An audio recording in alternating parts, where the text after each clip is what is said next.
So you're my angel, you're my darling. Oh, TikTok time to hear AP singing Shaggy. How do you even know that song before you're born, man? dude, that was the peak of it was when I was young. Back in the day, man. Back in the day. Check. Hang on. Who was I on with most recently? 1 second. 1 second. Your stupid program and his Life stupid is called one big party StreamYard when it's so young, but yours gonna always have you back when it's all done. always takes it upon itself to reduce my volume, and then I forget, and then I wonder why my volume's Soldier, low. we need it left poor fun. Can't be a fool, son. What about the long run? Is that an American flag that you're sitting on and a UK flag you're wrapped in? Yeah, I'm not sitting on it. You're It's sitting on an on American flag. it's on my chair. People didn't die and fight wars so some Turkish German could disrespect the flag by putting his butt on it. I wanted to get two flags, one American and one British, and then I just received them, but then noticed that I didn't get anything to actually hang them up, so I decided to just put them on me. What you should do is put a Turkish flag on your seat and sit on it every time. And then a German flag under your feet, and you have it there. And then you have an American flag draped across the background, standing in victory over the conquered Turks and Germans. Got that? Hmm.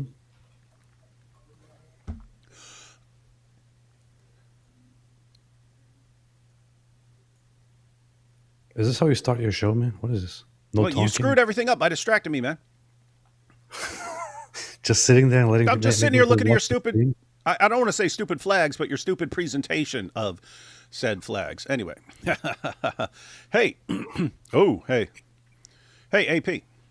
Yes. We're gonna check out this debate. Did you see Avery's debate with his name is Dr. Nasser something, but he's a scholar. Hang on. Let me look up this guy real quick. They call him Dr. Nasser. I believe that's his first name, not his last name. Hey guys, what's his name? What's the guy's name so I can look up his channel? Nobody cares what his name is. Every single person in the entire world, Nasser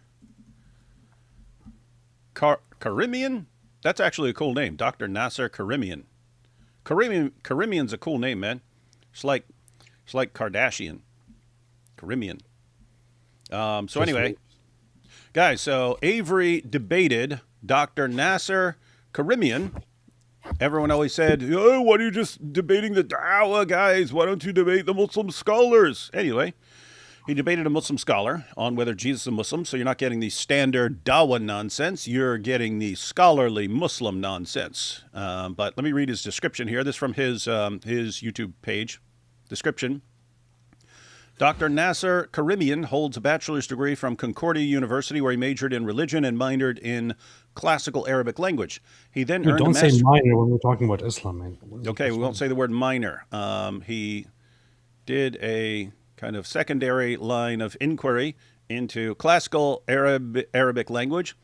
He then earned a master's degree. Yes, he's your master degree in history and philosophy of religion from the same university. Additionally, he's a graduate of Baina Dream Program and the Kalam Seminary. Dr. Nasser completed his PhD at the International Islamic University of Malaysia. He is now the resident scholar of Al Huda Masjid in Indiana and is one of Al Maghrib's instructors. That's good to know. So, this guy is very well educated and the perfect person.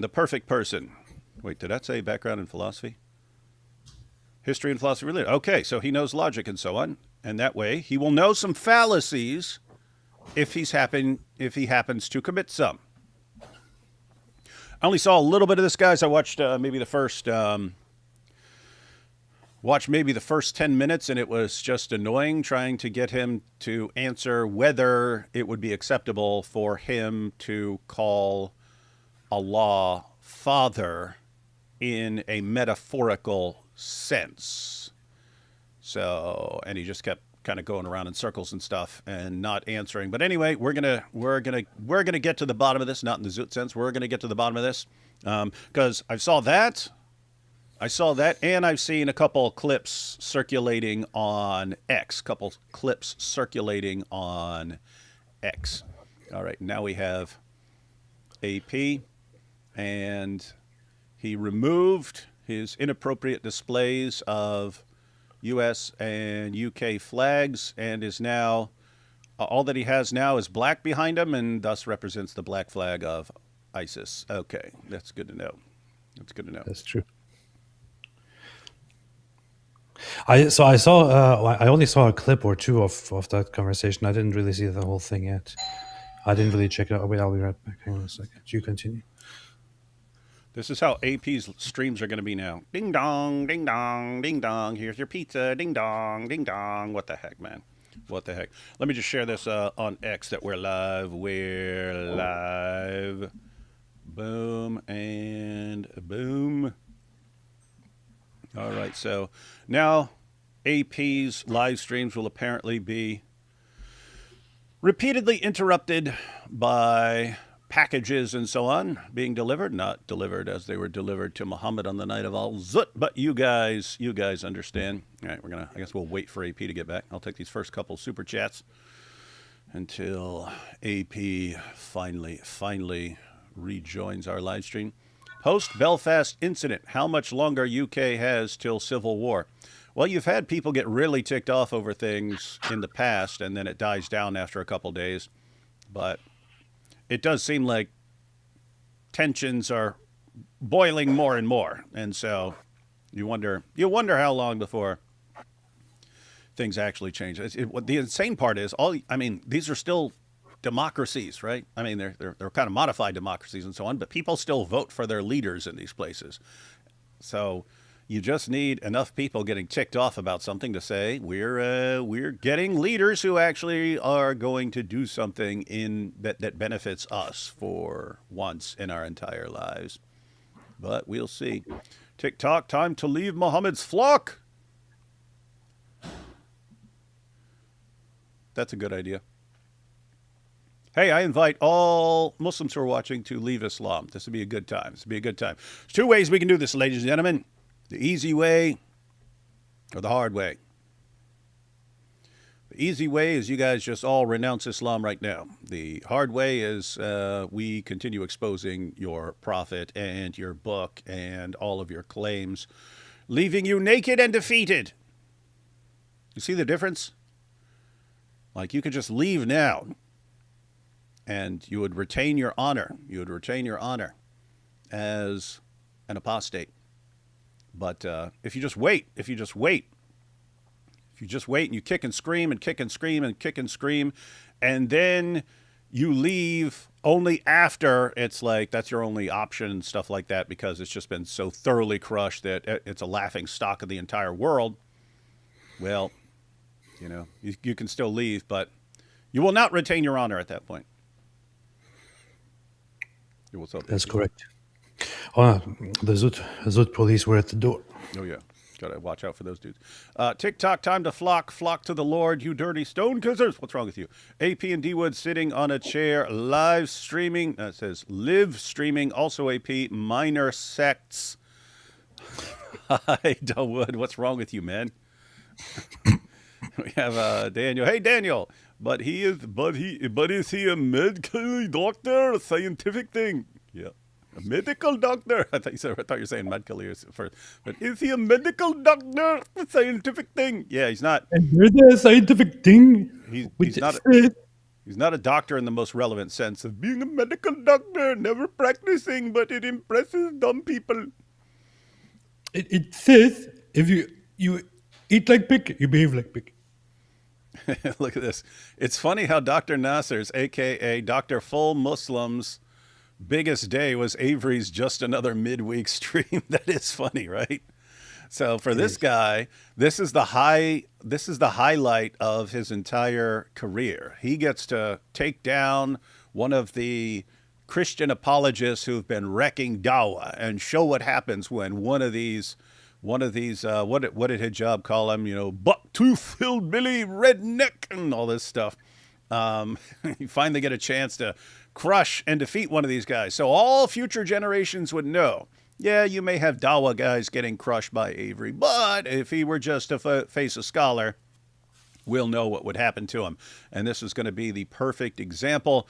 And so this was the biggest, most important day of Dr. Nasser's life. For Avery, it was Tuesday, or whatever day they debated on. All right, we ready to jump into this, AP? Let's jump and let's dive. Let's do Let's it. dive, man. Now, again, I watched the beginning. It was really boring because, again, it was just Avery just kept trying to get him to say, would it be acceptable for you as a Muslim to call God a father in a completely metaphorical sense? And this guy doing circles forever. But I know it got really interesting at some point after that because I saw some clips. I saw some clips on X. So we're going to check it out, and we'll have to sit through the incredibly boring stuff until we get to some good stuff. But I mean, keep in mind, guys, even this boring back and forth because the guy won't answer, won't give a serious answer at the beginning. That's still important because you're gonna be dealing with Muslims who argue like this. But guys, this is a really important topic. Everyone, like apart from the Islamic dilemma, this is pretty much the most important thing Christians need to learn about interacting with Muslims, because all Muslims are going to say, Yeah. Jesus was a Muslim. That's part of their religion.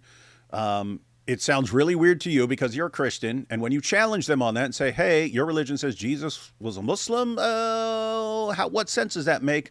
They've got their little tricks that they use. Once you learn those tricks, and once you're able to expose the fallacies they're committing with those tricks, then you can make that crumble. But guess what? This is essential to their religion.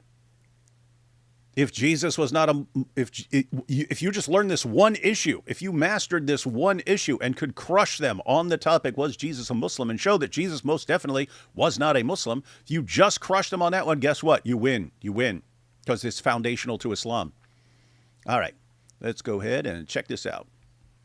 Was Jesus a Muslim? No. No. Obviously, I'm a Christian. I say no.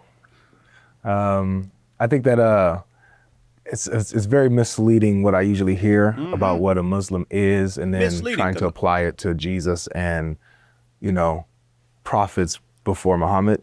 I think that we could start with however Dr. Nasser defines what a Muslim to be, and then we can go from there. Sure. What do you mean? Sorry. What I would say is that What's a debate? What's a Muslim?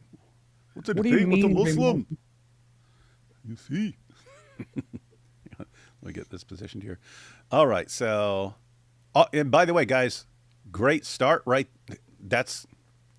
Take notes, guys. Take notes on how Avery interacts. He says, hey, sounds really weird to me to talk about someone being the religion that started in 7th century Arabia. Now, we know they believe it started way before that, but they need to explain these things. And also important, what he did right here from the jump. What do you mean by a Muslim? If you're saying Jesus was a Muslim, what do you mean? Define what you mean. yes, of course, I believe that Jesus, alayhi salam, peace be upon him, was a Muslim. And the reason I would say that is because, in my perspective, you have two possibilities. If you want to take from the world religions in which actually believe in Jesus, Islam and Christianity. And obviously, if you take the Quran as authoritative, then you're going to come to the conclusion that he's Muslim because he was a prophet of God and he therefore lived as prophets would. That being said, though, if you want to just look at the Bible, I do believe that you are... What? He said prophet would. Did you catch that? Might need to clip that. Hang on. But anyway, What? what he also says here is, of course, that there are two religions which believe in Jesus, Christianity and Islam. There aren't two religions which believe in Jesus. There's only one religion or one faith that believes in Jesus. Islam does not. Yeah, like, I believe that Muhammad existed and that he was a false prophet. Does that mean I believe in Muhammad? Like, I could say that, but... Or if you want an actual parallel, guys, I've made videos on this in the past, but if I tell a Muslim, hey, I believe in Muhammad, they say, oh, great. Yeah, I believe he was a devout Christian. What? So yeah, he's a devout Christian, Trinitarian, but later on, people corrupted his message. So I believe in Muhammad, right? They're like, no, you don't believe in Muhammad because you're wrong about Muhammad. Suddenly, that sort of thing enters into the discussion. But let's see where he wants. I believe in Muhammad too. I just think that Muslims have significantly corrupted Muhammad's message. And in reality, Muhammad was a very, very good guy. He was super gay, but he was also a good guy in general. So Yeah. We believe he got zooted in the desert. He got zooted. Yeah. He got zooted, see? So we believe in Muhammad too. We believe he was the boy toy of the men of Al-Zut. So we believe in him, right? That's what I mean. Guys, can you just say I believe in someone and it doesn't matter what you actually believe or whether it's correct. It's just I believe in him, therefore we're all on the same side here. Come on, be realistic. All right. Let's see him say Prophet would. Take the Quran as authoritative, then you're going to come to the conclusion that he's Muslim because he was a prophet of God and he therefore lived as prophets would. No, he said prophets would. It's not going to work, man, unless he's talking about like me and one of my sons or something. But anyway. Said though, if you want to just look at the Bible, I do believe that you are not going to or if he's talking about Muhammad's extraordinarily small member. The prophets would. Okay. Works. walk away unscathed either way. What I'm trying to say by that is that either you're going to take a Muslim Jesus or a Christian Jesus, and you're going to have to navigate the Bible in such a way where you're not going to walk away with all of it, because I don't assume univocality. And so from that perspective, what I would say is that if you take the Muslim version of Jesus, what you're going to get is you're going to be able to salvage so much of the Bible. So much of it will make sense to you. So much of it will be very clear, that he was a prophet, that he prayed to God, that he worshiped God, that he taught people to worship God, etc. There's a day of judgment, the 6 pillars of Iman, things like this. However, in addition to that, you'll also have the added bonus of having a theology that makes sense to you. On the flip side, if you embrace the Christian version of Jesus, what I think is going to happen is you're going to end up twisting or denying, essentially twisting to a point where there's no more meaning left. They become unrecognizable, certain verses, certain ideas. And then, in addition to that, even once you're done with all that twisting, you're still going to be stuck with a theology that doesn't make sense to you. So therefore, of those two options, it makes a lot more sense to embrace the Muslim. Just to keep the conversation like kind of concise, he asked like, what is a Muslim? Can you define that? You know, So there's- you know what I find so funny? They like to talk about how if you want to be a Christian, you have to twist and misinterpret and misrepresent things and all that, and corrupt things. Yet his entire position on Jesus, the Islam's entire adoption of Jesus, completely relies on taking the words of and the history and the life of Jesus and corrupting the message, twisting everything. Twisting it all, corrupting it all, lying about it all, messing it all up. That's what Islam relies on when it comes to Jesus. Corrupting the message of Jesus, twisting the message of Jesus, twisting and corrupting the life of Jesus, and so on and so forth. So this is very, very ironic. Oh, it's ironic, all right. Sorry, guys. But where did we go? My camera shut down. It does that periodically. I told people repeatedly, I have a new one. I just have not put it, just not set it up yet. Got to What's do up, that man? here Hey, what's in a up? couple days. Lock Welcome on to your the back AP now. show. Welcome to the AP show. Ha ha! Yeah, suckers, I'm back. All right, had to restart the camera there. Annoying. All right, let's jump back into this. So he said a bunch of things. Simple question. What's a Muslim? Linguistically, a Muslim is one who submits to God Almighty. Wrong already.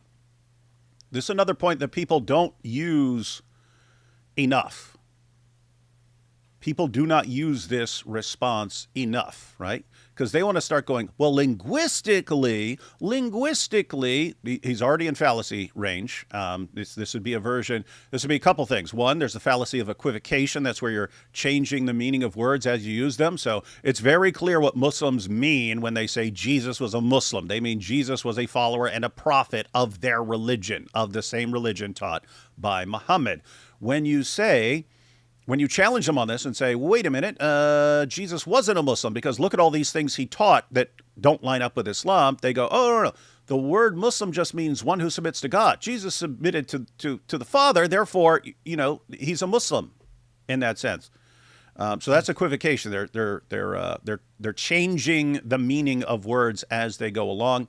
But also, you've got the etymological fallacy. That's, the technical meaning of this term is one who submits to God. And therefore, this would apply to Jesus, even though what they really want is the broader meaning of an adherent of their religion and so on. So you got those kind of problems. But even when they try to get technical and say, well, etymologically, the word means one who submits to God. No, it doesn't. It means one who submits. It means submitter. So, if you're just going to get technical and say, well, the word officially means this, okay, anyone who submits to anyone or anything else is a Muslim in that sense.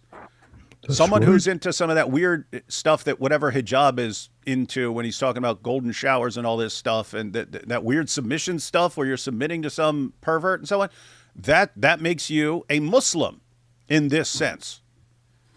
Anyone who submits to a government authority, any person who submits to another person, if you submit to your boss, you're a Muslim in the sense of the word, if you just want to be technical about the meaning of the word. This needs to get pointed out, guys, when people, it just means someone who submits to God. Therefore, anyone who submits to God is a Muslim. No, it means anyone who submits, period. So therefore, anyone who submits, even if he's an atheist, even if he's a devil worshiper and he says, I submit to Shaitan, then he's a Muslim. So don't let them slide on this stuff. But anyway. So David is saying that everyone who engages in sexual submissive fantasies is a Muslim. Yep. Nice. Yep. Now, of course, you could say that Islam as a religion would be the religion of Muhammad, peace and blessings be upon him. So I understand that there is we can get into that in a moment. Is that what you want to clarify? Yeah, basically, because when, like what you just said, you said that you would define a Muslim as one who submits their will to God, but there's a lot of people who believe they submit their will to God, and you would say they're not Muslim. Correct. So when you say a Muslim is one who submits their will to God, you're talking about a specific God. You have a specific ideology of God. You can't bow to a statue and and be a Muslim. You can't bow to your mother and think that your mom is God and be a Muslim. I can't bow to Jesus, believe he's God, and I'm a Muslim. Yeah. Right. So I think it's important for us to clarify what you mean by God when you say a Muslim is one who submits to God. That's specifically the God of Islam, the God of the Quran and the Hadith. The all-powerful creator of the universe. And just for clarification, Yeah. Can someone be Muslim, submit themselves to God, but then not think that Muhammad was a prophet?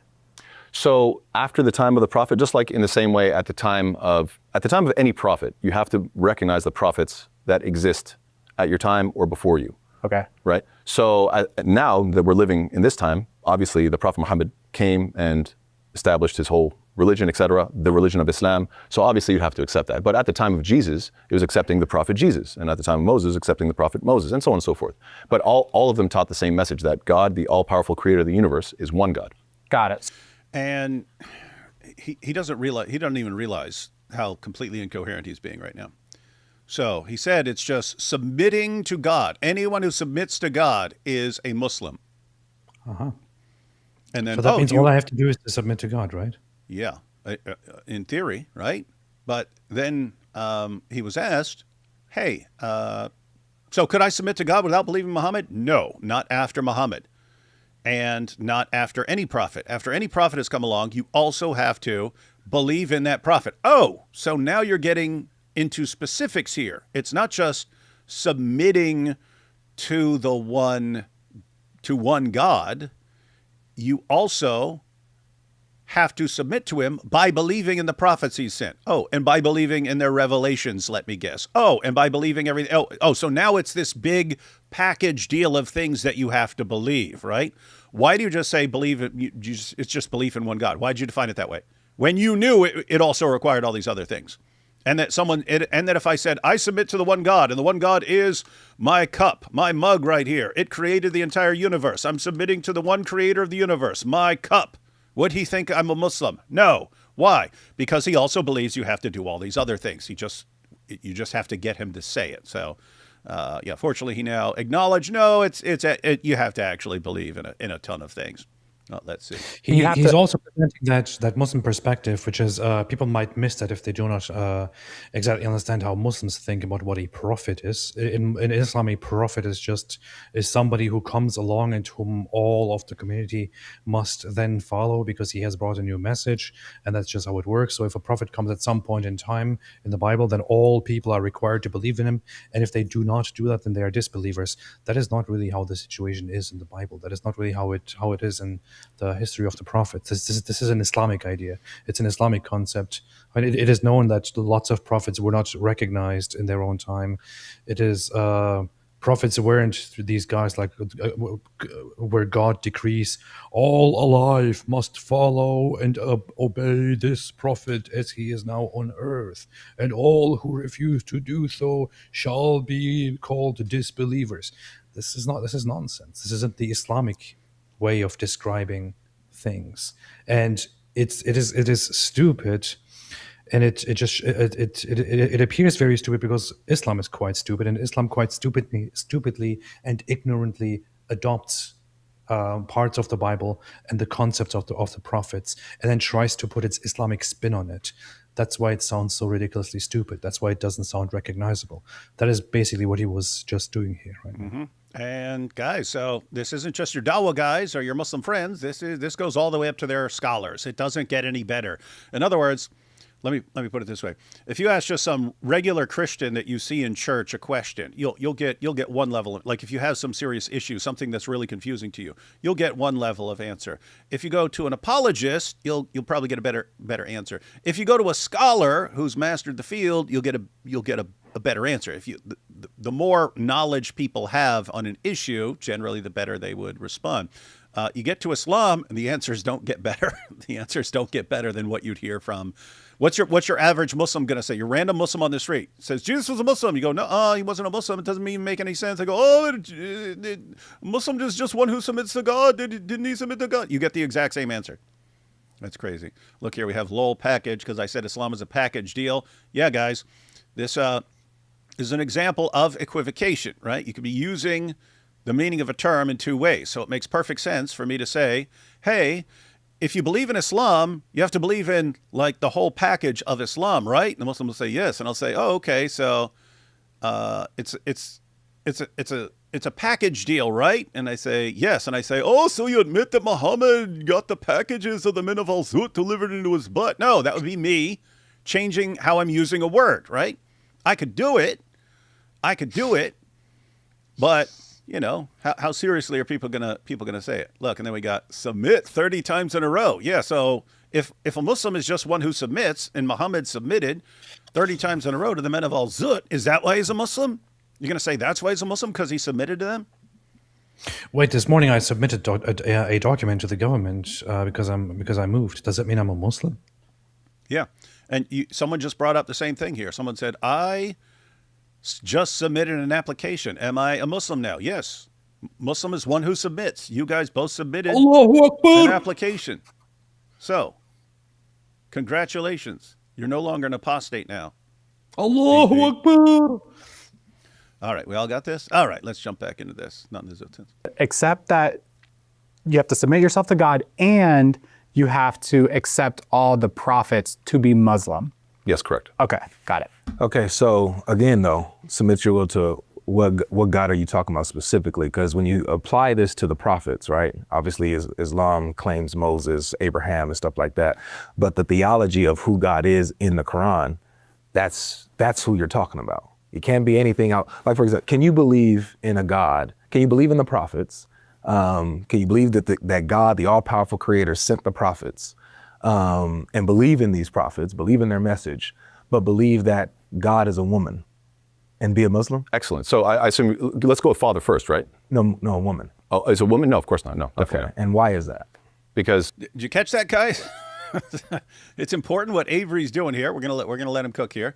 I just want to highlight the significance of some of these questions, right? Because this guy's pointing out, no, Muslim's just one who submits to the creator of the universe. Okay, so if I submit to the creator of the universe, but I believe the creator of the universe is a woman, am I still a Muslim? No. God just, no, can't believe that. Okay, so it's the ultimate direction you're going into is even when they're saying submit to God, they mean a ton of things by that. And guess what? When you look at what Jesus actually taught and did, it does not line up with their requirements of what a Muslim is. But they'll say it in this extremely loose and vague way, not loose like Muhammad after the night of Al-Zut, but they'll just say, oh, it's just this. It's just this. It's not just that. It's just one who submits to God. It's not just that. It's one who submits to this God with all these descriptions and believes in all these things and believes in all these prophets and believes in all these revelations and believes in all these doctrines and so on. They won't say that out the gate. You have to get them to say it because that's what destroys their claim. God is not a man. All right, so you have a specific ideology of Or who human, I God should is. say. Yeah, go ahead, sorry. Yeah, so you have a specific theology of who God is. You have to believe in that specific thing, that specific ideology, in order to be a Muslim. You have to believe that God is one and is not a human creation, not an idol, not a plant, not a man, not a human woman, not anything Can you like believe that he's anything outside of what the Quran and Hadith tell you? No, you have to believe in God as described in the names Did you catch that? It's just submission to one God. Can you believe in anything that isn't revealed in the Quran and the Hadith? No. Okay, so now you're making a ton of you're talking thousands and thousands and thousands of requirements for what it takes to actually believe in the one God. Okay. But he's already totally cooked, right? Because now all you have to do is show that Jesus believes something that contradicts the Quran and the Hadith, which you can do all day, every day. You can do that all day long. But notice, Avery's setting him up for later. You can tell right now, Avery's setting him up. He's getting him to grant things which will destroy him later in the discussion. Smart. Allah. Yeah, Right, attributes and names, attributes of Allah. Good. Definitely. So what we can do now here is we've got that foundation.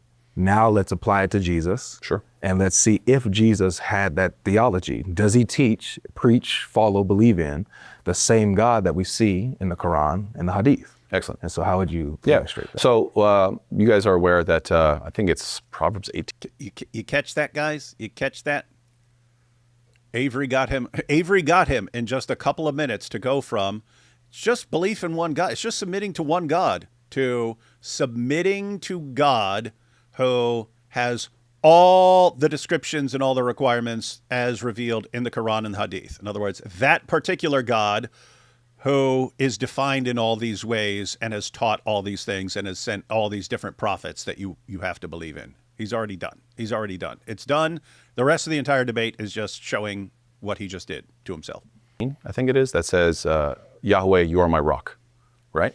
Famous. You said Proverbs 18? I think so. Can we? Am I wrong with that? Or Psalms, Can sorry, we- excuse me, Psalms 18, my bad. Psalms 18? My bad. I believe it's Psalms 18. There's a few verses in there. That Yeah, say so he's a rock. Yahweh, you are my rock, right? So what I would do in that circumstance, if somebody says, Yahweh, you are my rock, I would say, I reject that. I put a big X on the idea that God is a rock, like you said, because it. No, you wouldn't. You'd say, where is this rock so I can go kiss it? And yes, let's make it the center of our worship and let's pray towards it and let's climb over top of each other so we can smooch it. That's what you would do. And don't tell me you wouldn't. Goes against our theology. It is not defined in our names and attributes of God. I reject the idea of God being a rock. Now, I assume that person is going to say, wait, we don't believe that God is a rock either. So I'd say, okay, well then why would you call God a rock? They say it's figurative. I'd say, great. This is the important part. Figurative for what? So now we have to shift over to figurative for what? So we leave the literal meaning, and now we're shifting over here to this mystery box called the figurative meaning. Okay. And the moment we open that mystery box, I say, figurative for what? And they say, well, we say God meaning that we depend upon God. I would say, one of the names of Allah is Al-Wakil, the one that you depend upon. So while I affirm that meaning that you have clarified, I will reject your wording. So now let's apply that to Father. Wait. Okay, sure. Go ahead. So can you be a Muslim and say that Allah is my rock? No, you reject There goes David. the wording. You reject that. I do not accept this idea of rock. The moment you tell me, though, that I don't accept it either, I don't think of God as an actual rock. I say, well, what do you mean then? Yeah. And the figurative meaning is the one that you depend upon. I say that is the part that we agree about, not the rock. So if they say that Allah is my rock, meaning that he's the one I depend upon, I stand upon him, he's my foundation, you would still reject saying that Allah is your rock. I would not use that terminology. I use the terminology in the Quran. Got you. Yeah. So we're just, yeah. So, guys, this is why I say it gets boring for a little while, because he's basically allowing that different cultures can say things about God that he wouldn't say about God, but that what he's interested in is, if you say, let's say God is my rock, and he says, what? God's not a rock? This is the only rock that we venerate here. And then he'd have a problem with that, right? Until you explain to him, oh, what we mean is, God is our refuge or something like that. And you say, oh, okay, well, then I'll just stick with the name of Allah that corresponds to what you're actually saying. And then, so he's doing that over and over again. And he does that even with God being a father. And he says he wouldn't say that. But Avery keeps pushing him, okay, would you be allowed, could you, if you wanted to, call Allah your rock, understanding it completely metaphorically? Could you refer to Allah as Father? And he keeps saying, no. But guess what? That's a very good strategy. Those are the things various prophets and even Jesus said about God. And so Jesus spoke to his Father, right? So what are you going to do with this stuff? Let's see. Avery is a smart guy, man. It's a very good strategy, a very good way of approaching this. He has a very good strategy. He exactly knows how to play this, how to go forth, how to catch them. Gotta catch them all. I'm kind of stuck on the fact that he actually has such a big problem with calling God my rock, which is kind of fun. And so, guys, yeah, see, people just want to jump right in. There's a reason he goes by Chef Logic. He's cooking up a recipe, right? Yeah. You need a recipe. You want some delicious, I don't know, what's a fancy food? Rack of lamb or something like that. It doesn't just come that way, right? You got to get the right meat, not in the zoot sense, but you got to get the right thing. You got to figure out what seasonings and stuff. You got to figure out how to cook step by step. And the delicious rack of lamb is at the end. That's at the end, right? That's at the end. But you got to pay attention to the process. If you want to repeat the recipe of cooking the delicious rack of lamb, you got to learn the recipe. He's teaching you the recipe right now. Learn the recipe, because if he can crush this guy, what chance does your local Dawa guy have at the Dawa booth, right? You can go to Father now. So now, as in terms of Father, I understand that the Jews, which exist till today, they would explain that, the Israelites, and Jesus was an Israelite speaking to an Israelite audience. Yeah. So if he's going to use language, we're going to ask, okay, what does this language mean? So whether it be the Jews before Jesus, talking about Father as a creator, because oftentimes it says, he is my Father, comma, our creator. That's a few times in the Bible. And so it seems to be Father in a figurative sense. Now, I know even after Jesus, 1 John 3:10, what does it say? It says, it's just describing that the believers are children of God and that the evil people are children of the devil. We're not talking about the devil giving birth here. We're talking about figuratively speaking. So the moment you clarify this and explain that, listen, culturally, when I say rock, that's within our culture. We know what we're talking about. I say, well, I'm not from that culture, so I'm going to use Islamic terminology that is universal. And as long as you clarify the meaning, then I got no problem with that. And so the same thing with Father. If somebody says God is our Father, I say, well, we don't use that language. And you say, well, don't worry, we're talking within our context. It has a meaning. Figurative for what? If you say the one that is a creator, he is loving, he's going to do tarbiyah or build you up in such a way where you reach your max potential, that is Ar-Rabb. So he does tarbiyah. So these are all names of Allah, so we accept all of these meanings. So is Allah a father then, in any sense?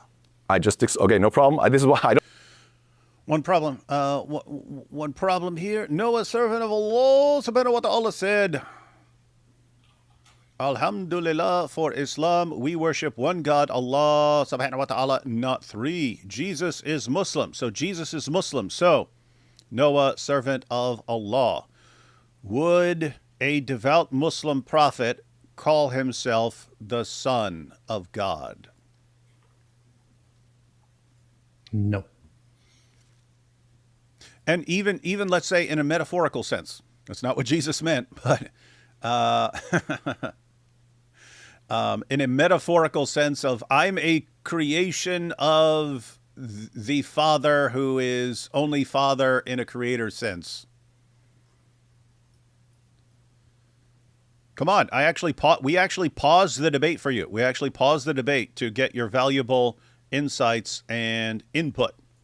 Just like Muhammad paused for some input on the night of Al-Asad. You brought this on yourself by running your mouth. Now answer the question. Would a devout Muslim prophet in any culture, because he's talking about different cultures and so on, in any culture, would a devout Muslim prophet call himself the Son of God?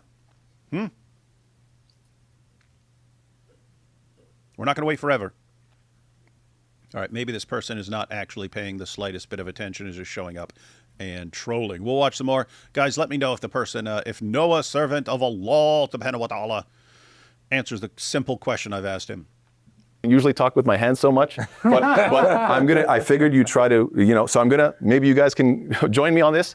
We reject the literal calling, because I said any sense. So let me explain. So if you say it in a literal way, then obviously the idea of being a father is that you're having children, and passing on your nature is to pass on your independent nature. Now, the moment you create something that's independent, it's dependent. So now you have an independent dependent, it doesn't make sense. So we reject that notion of literal. But the moment you clarify that, like the Jews would, like the Israelites would, they would say, obviously we don't call ourselves literally the children of God. This is our culture. This is our figurative language. Figurative for what? You open that up, you see the mystery box, and you find certain meanings that are in line with Islam. We say, perfect, that's what we affirm. So you affirm that Allah is a father in some sense. Let's do it again. Let's run it back. I can see you're not getting it. I really am not. Check it out. No problem. Yes, no, yes, no. Yeah, look, there's two sides. This side is the literal meaning. He's getting what you're saying. You're not answering his question, dude. He's getting what you're saying. What you're saying does not answer him. There's a big X on it. I said any sense. So that includes metaphorical and figurative. Is he a father in any sense of the word? I'm explaining it to you. I don't accept the word father. Okay. Good. Now, when you say it's figurative, since I reject the word, you have to define figurative for what? No, I don't, because I said, great, then don't. Dr. Nasser, any sense. That means any definition, any meaning, whether it's figurative, any figurative meaning, any metaphorical meaning. Is there any sense of father that you can apply to Allah? So you refuse to define your terms, is what you're saying. So then I don't have to. Look, brother, yeah, sure. When I say any sense, that means whatever you can think of and how you define father, think of it. Does that apply to Allah, yes or no? Perfect. Is God a rock in any sense? Yes. Wait. Yes? Yeah. Did you hear that? He went Korah. You weren't following a lot of discussions with Korah. Anything anyone would say, they could even be saying, and therefore Muhammad is a completely false prophet. And she'd go, okay, perfect. And he's doing the same thing. Perfect. That's weird. Weird stuff.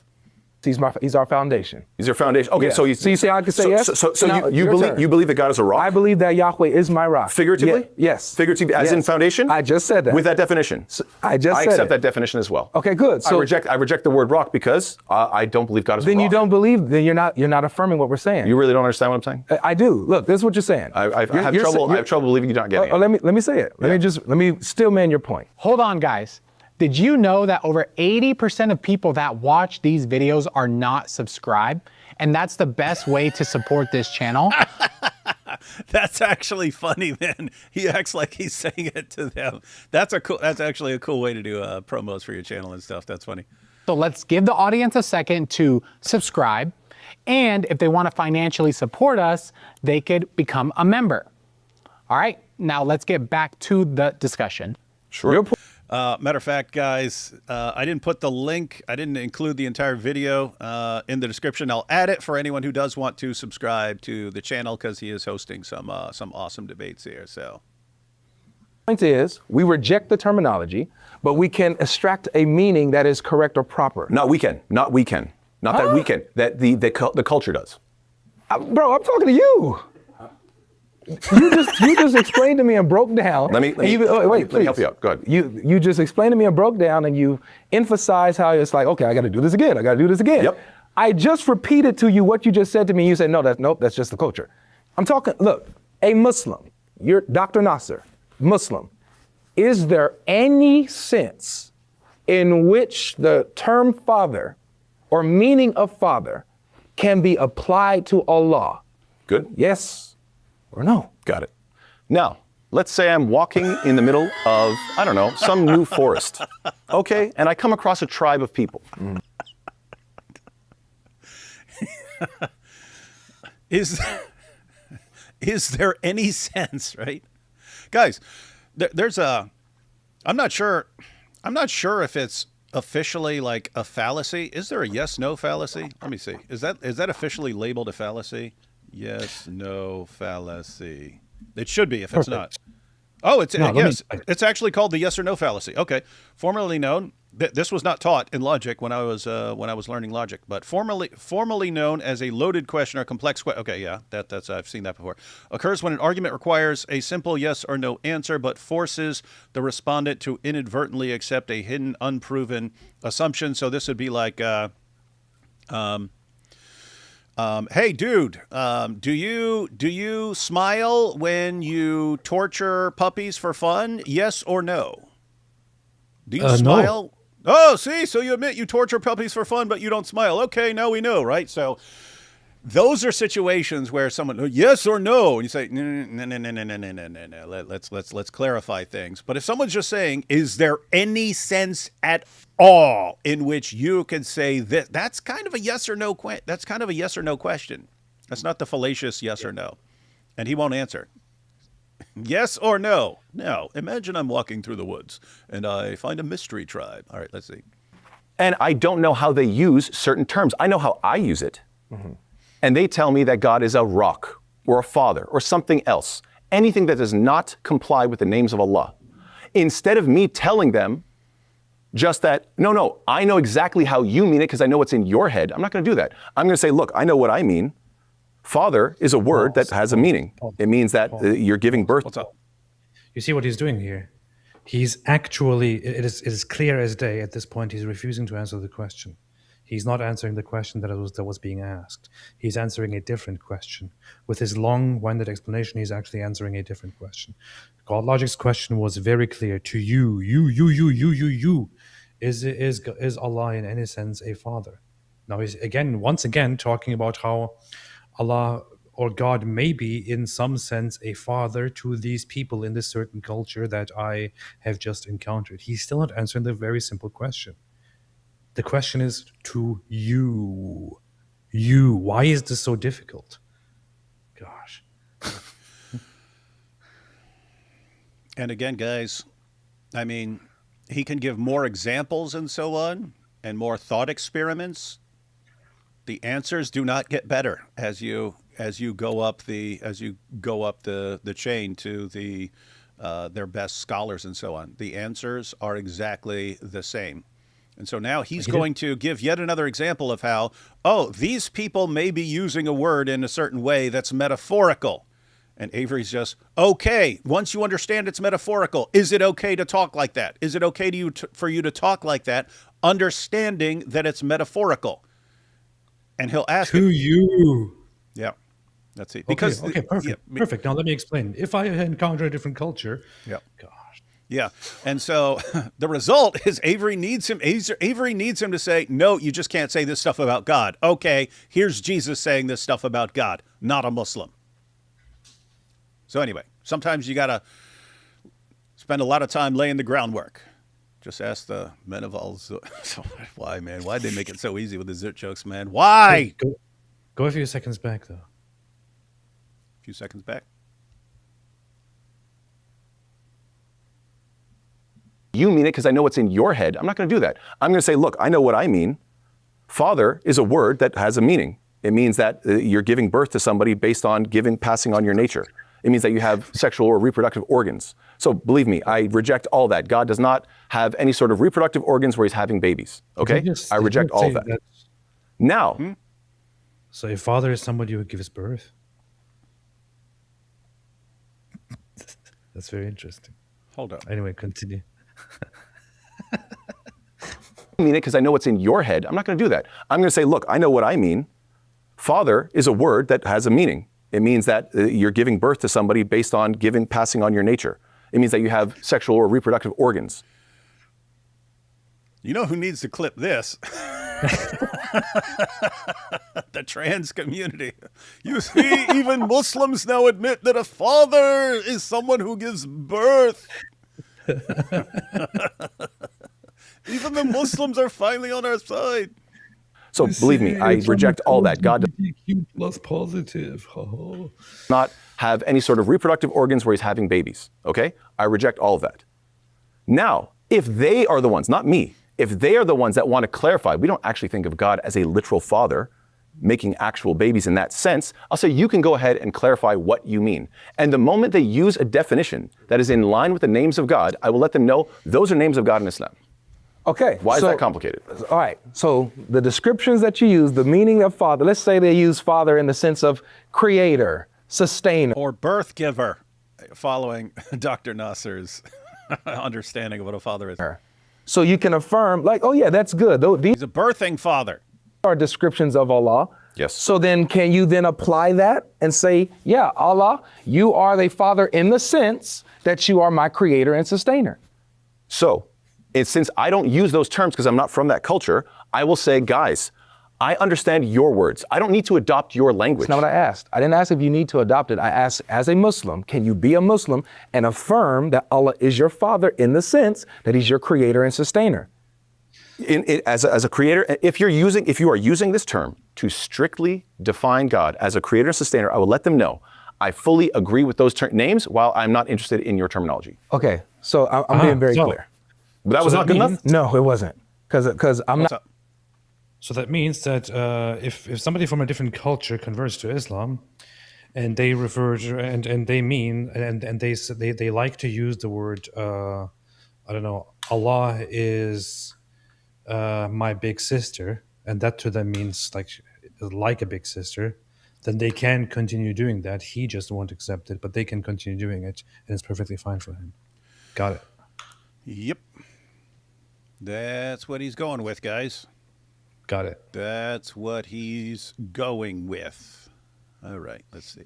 Asking what Could you give a yes or no answer? Yes. Is that So, possible? Just really quick, because I will not use that term, and once it's explained, I will affirm which parts of the explanation I affirm.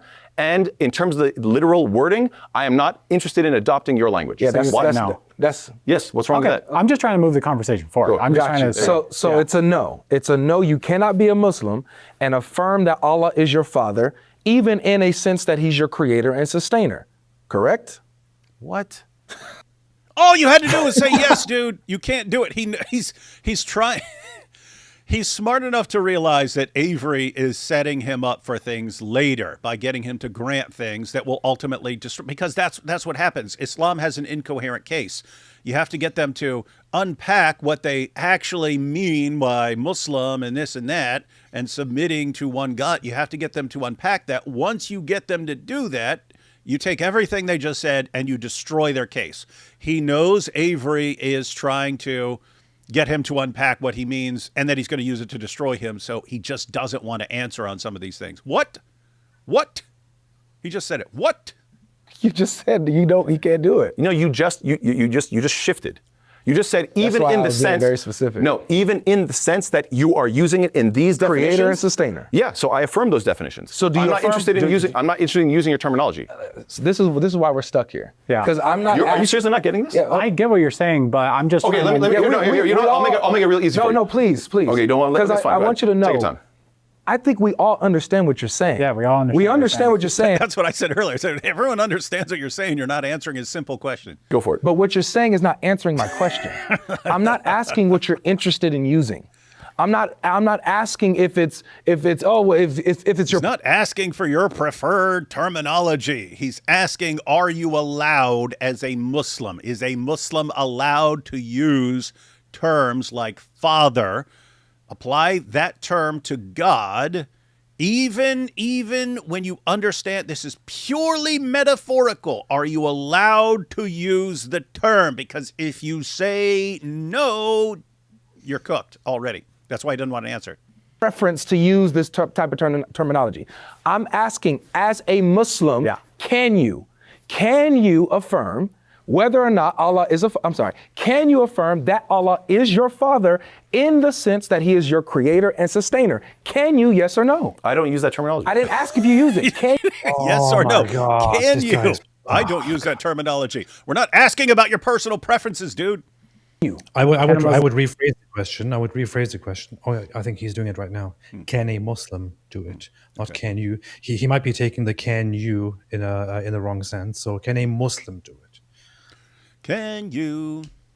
Can you? The guy says the horse. Can you? Do that. Am I allowed to use that terminology? As a Muslim? Definitely not today because we're not in that culture. Okay, Now he wants to say not today, but he wants, and oh my goodness, and he said because we're not part of that culture. Christians are. So what if a Christian converts to Islam, but in the Christian's culture, you refer to God as Father? What? Are you allowed to do it? And by the way, the answer is no, guys. The answer is no. I guarantee this guy, even though he's saying, oh, cultures differ and how they use terms. You go to the classical Muslim commentators, you go to Qurtubi, matter of fact, I mean, he could be like setting him up to actually quote what Muslim scholars have said about this. You go to the classical Muslim commentators, it would get brought up to them about Christians referring to God as Father or Christians referring to Jesus as the Son. And it would get brought up, hey, what if all they mean when they call Jesus the Son is that he's reflecting God's will by what he's doing and teaching? Would that be okay? Qurtubi said, no, kufr. Kufr. You'd be a kafir for saying you could call God. Even in a previous culture, you'd be a kafir for calling God Father in any sense, even in a metaphorical sense. That's why this new generation of now scholars and Dawa guys, they would have all kinds of problems if they were dealing with actual classical Muslim scholars, because you're not allowed to do this. Little side note, guys, we've pointed this out before. It's the Islamic dilemma that pushed them in this direction. Yeah. It's the Islamic dilemma. It's us showing that because if you go back 10 years, they're not saying, oh, of course, God could be a father, in biblical times and stuff. No. But now that we started pushing the Islamic dilemma, showing that their scriptures affirm our scriptures, they've been pushed into trying to respond in different ways. And one of their main ways of responding is it's just affirming like the general teachings and themes of the Bible, not every specific little verse. Okay, one of the big general themes of the Bible, Old Testament, New Testament, you're talking about the Torah, you're talking about the prophets, you're talking about the Psalms, you're talking about the gospel, you're everywhere is that God is your Father. God is your Father in heaven. And so now they're forced by saying, oh, it's just affirming the general things and the general themes and stuff like that. They're forced to start saying, oh, well, it was okay back then, but it's not okay now.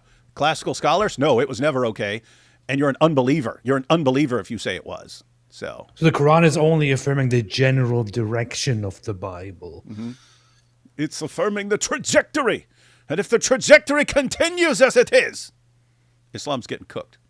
boom, let's go with that. All right, not today, you cannot. Yes. So was there ever a time where you can be a Muslim and you can refer to Allah as your father in the sense that he's your creator and sustainer? In the time of the Israelites when they used that terminology and they all knew what they were talking about, yeah. Okay, so yes, Allah was once a father and then now he's not a father. Is that correct? Okay, let me explain why this is Break it down. Quite funny. AP, are you frozen or are you just sitting really still?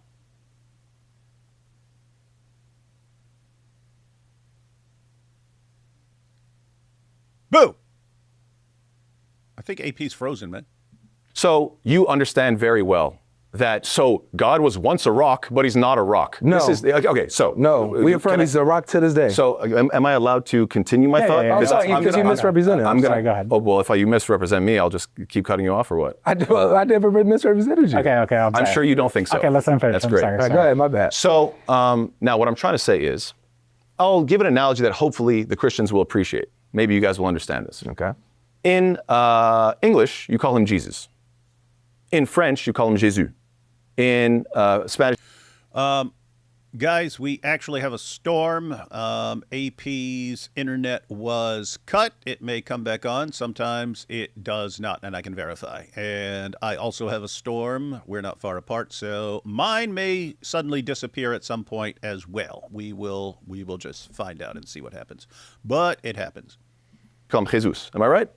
Now let's come up with a hypothetical language. Let's say there's a language out there that you pronounce the name Jesus as gay. Avery, in that hypothetical situation, are you going to say Jesus is gay? You're talking about his name? See how childish this is? No, it's not childish. Let me show you. Yes why or no? Yes or no? Can you say the words? Hold on. Let me Exactly. actually help you out with your analogy. Your analogy is not analogous because we're not talking about simply a name. We're talking about the identity of the figure. No, you're talking about a name. You're talking about a name. No, I'm not. You're talking about an identifier. Remember, let me finish. Go ahead. Yes, an identifier. So as an identifier, who God is, he is the Father. That's who he is theologically. A name of Jesus is not a theological issue. We're talking about your theology.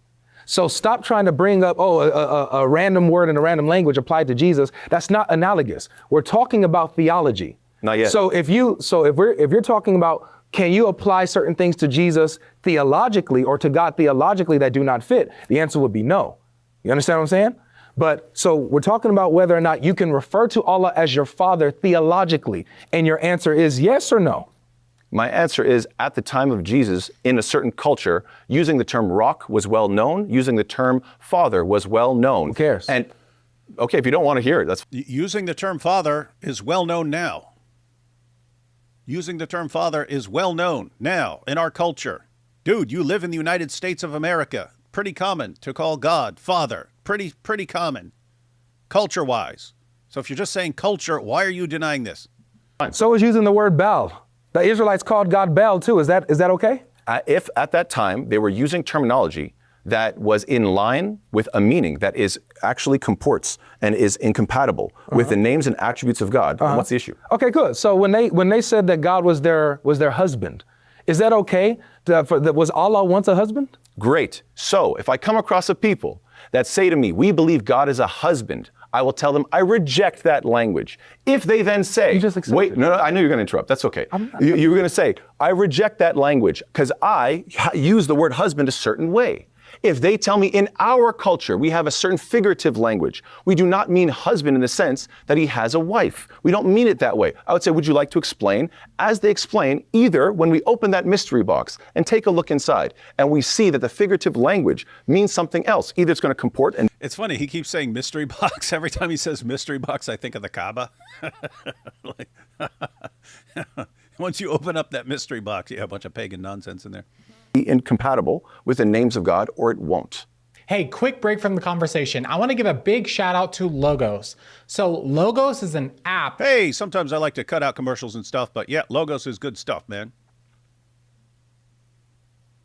That helps people study the Bible. They also have courses, books, all types of materials that can help you learn and get deeper in your faith. So Logos is offering everyone that subscribes to this channel a free 60-day subscription. So all you need to do, whether you're Catholic, Orthodox, or Protestant, go to the link in the description of this video, sign up for Logos for 60 days. It's 100% free. You could learn the Bible way better than watching YouTube videos. It can even help you break down the words that you see in your Bible all the way back to the original Greek. So again, if you want to support this page or you just want to learn and get deeper with your faith, go sign up for Logos. And now let's get back to the episode. So when I asked you, when they refer Dang. I hear the weather outside, so yeah, we'll see what happens, guys. It's pretty nasty out there. Let's see. to God as their husband, Oh yeah, AP said it's actually his power. It's not just his internet. His power and stuff is out. So that is serves him right. Serves him right for being a Turk. was there a time where Allah was a husband in a correct sense? In the same sense, he's a rock. How about that? So is that a yes? In a culture gonna that say- uses that language, how is this complicated? It's complicated Do you because you won't answer my direct He's question. just not saying yes or no, that's why. Of course, because what is wrong with the explanation? I do not use this terminology today Yeah. because calling God a rock. I didn't ask you today. And we understand that. We understand that. So that's why I don't use it. I asked, Is At that so time, I got you. obviously, at that time, I already answered that. So is it a yes at that time? At Allah that was a time, husband. At that time, if they used it and they would explain it from that meaning, they could say anything just the same So way. is that a yes? One at that time, Allah was a husband. Was he a husband? Do you see what he's doing? Yes. This is the same thing as is Jesus gay? This is the exact same thing. No, it's not. It's a little That's bit all you're doing. different, You're playing games. But let's hold on. let's try to get It's a to the simple next question. point. Hold on. Yeah, Let's. I want you guys to be clear about this. There could be a language in the world where people use the name Jesus, Yeshua, Yeah. Jesus, and say gay. Yeah, just for And sorry, that's got nothing to do with what he's asking. So he's given you guys have had multiple examples: father, rock, and husband now, husband. In those examples, you said, okay, maybe in a culture they could use those terms. I wouldn't agree to the term, but once the culture explains what they mean by that, I can agree with what they mean without using the term. Now Avery's on, okay, well, suppose it's a different culture, suppose it's Bible times. Could they say God is the husband of our nation, or God is our father? Could they? Is it okay to say things like that? And he's like, well, what if there's a culture that says Jesus is gay? Not get in order to maintain your claim about Jesus being a Muslim, which means he believes in your religion. You've expanded upon that. He believes in your religion. He believes in all the teachings from the Quran and so on. Would he be allowed to call God Father? Would he be allowed to say these things? And then what if someone said Jesus is gay? You're not getting the point, dude, or you just don't want to. No, hold on. Okay. Please answer the question. Yeah, sure. In that situation, is Jesus gay? If that's what they term him as gay, we can call it. We can refer to them as that name. Fantastic. Yeah. Absolutely. Yeah. So now, you see how I answered you? Yes. So now it's your turn. Yes. So I said it. So yes. I said it. At so that yes, time- Allah's a husband at that time. If they use that terminology with this meaning, then I affirm the meaning while I'm not interested in the language. So Simple. yes.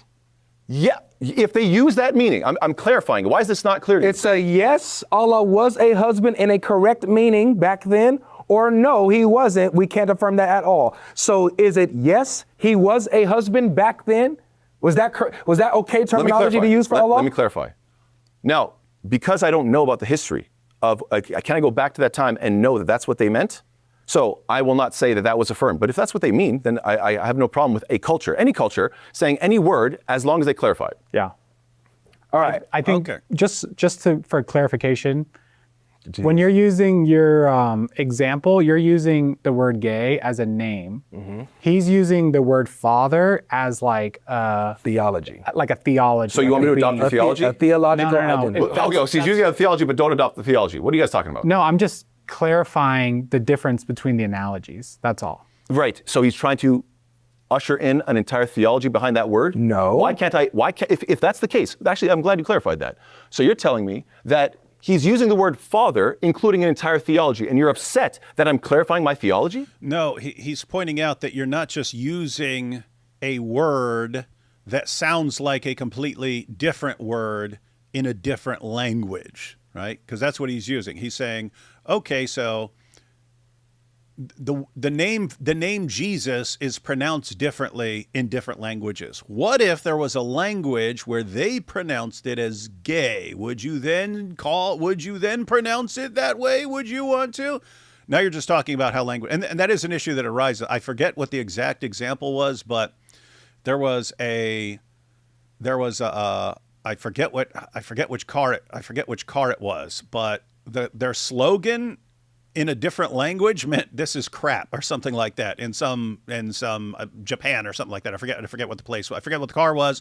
I forget what the place was. I just remember reading about this like 20 years ago, where they had to change their name. They couldn't figure out why their cars weren't selling, and so on. Then someone had to tell them what it sounds like they're saying about their car in that language. They had to actually change it. So yeah, he's talking about how a word sounds in a different language or something like that. That's not what Avery is asking him. Over and over again in the Bible, God is referred to as Father. God is called our rock, and so on. So Dr. Nasser is saying, oh yeah, as long as you explain what you mean, and then it's okay. Would it be okay for a devout Muslim who understands This is what I mean. Would it be allowed to say that? And he's saying, no. What do you mean? What? He's saying it would be okay for a culture. So if you had a culture like here in the United States where we call God our Father, why would you have a problem with that even now? And then he's talking about what about in the past? So during Bible times, was it okay? And anyway, then it's pointed out, no, we're talking about theologically. And no, we're not telling you to add all of biblical theology to the claim. We're just saying we're not just talking about a word here like rock, and rock translated into a different language would sound like something. That's not what they're saying. It's even if you understand something metaphorically, would it be okay as a Muslim to say that during that time? Because the moment he says yes, he runs into his classical commentators, guys, who said no, it's unbelief to call God Father in any sense, not just now, ever, any culture, it's unbelief. That's what his classical commentators say. And that's why he's very, very reluctant to just say yes. He would be in trouble versus his classic commentators. And there would be Muslim scholars who call him out for this and say, what did you just say? That's why he doesn't want to answer it. I'm not upset. Well, you're saying you're not answering. You're not clear enough about your theology. No. Can I Let me unpack it each and every single time, please. Because like you just said, he's using that word for the sake of inserting his theology. So it's a really good idea for me not to say yes or no, but to unpack the theology. So please don't act like this is unclear. Let me respond to this. No, it is. Brian, it is clear for Great. sure. Fantastic. We're both Thank you. clear. I'm just trying to. No, he's just asking the same question 50 times. Yeah, exactly. That's why I want to try to get because to he the doesn't next like point. the fact that I actually answered. Let me respond to this. Let me tell you why it's a theological issue, Dr. Nasser. Because one, in your book, in chapter 9, verse 30, it says that whoever says that Jesus is the Son of Allah, that they're cursed and they're copying the sayings of those who disbelieved before them. This is a theological issue in your religion. Now you see it. Hold on. You see what's ushering in? Yeah, let's keep Thank going. you. Let's keep going. Now we understand. In chapter 19, verse 93, it says that there's none in the heavens or the earth that can come to the most beneficent except as a slave. You can't, in the context, matter of fact, let me start. What sort of? Chapter 19, Surah Miriam. Yeah. Chapter 19, verse 93. I'll start at 88 because in 80, it starts with the idea of rejecting. He's going to be packing on how many verses until, which one's going to answer? Because he's done two so far. My brother, I'm responding to what you just said. You just had your little thing. Let me respond to you. If you're going to quote the Quran, can I respond to the first one? Hold on. Surah Tawbah or Surah Maryam? Which one would you like to respond to before you pack on more? Please, hold on. Always weird when they don't like Avery bringing up some Quran verses. That's good. Let's take a couple super chats, guys. All of you apologists have immense patience. God bless you all. Keep up the good works. By the way, guys, this is correct. If you're having discussion with a Muslim friend, you got to have patience because it might be hours of just what we've seen right there. Hours of getting them to acknowledge certain things. But you got to have patience, man. You just got to have patience. Scholar, Jesus was a Muslim. GodLogic. Jesus called God his father. Scholar, because Jesus was a Jew. It was Jewish culture. Tried to look at a Mike Winger video. It began with him showing his Stay Cool shirt. I paused, had a sneako moment, and clicked off. AP, check Arseny Boca. Don't know what that is, but yeah, that is people's reaction to Mike. You start off and you start watching, and he has his Stay Cool shirt, and hidely ho, everyone. Shout out to all my winglings out there. It's pathetic. Dude, why are you interrupting me catching up on AP's last stream? Sorry about that. What's a Muslim? What's a debate? What's actually Dawah in 2026? What's critical thinking in Islam? Yeah, what's a Muslim? What's this? What's that? I believe in Prophet Wood. He's a super nice oh yeah, this is a response to. I believe in the one God, but being completely wrong. I believe in Prophet Wood. He's a super nice, emotional dude that doesn't interrupt people by going live early. That is true. That is true. Christian means belief in Messiah. Muhammad was talked about Messiah, so he was a Christian. Yeah, and again, that would be a version of the etymological fallacy. You could use other examples. So you could say that Muslims are Christians using this. You could say Zakir Naik is a Hindu because the word Hindu originally meant one from beyond the Indus River, and it just meant Indian, people from India. That's what it meant. And so, well, guess what? Since that's what the word meant, just people from India, and Zakir Naik's from India, therefore Zakir Naik is a Hindu. But if Hindus started using that argument, Muslims would be like, what? You guys are seriously pulling that stunt with us? Buddha means the enlightened one.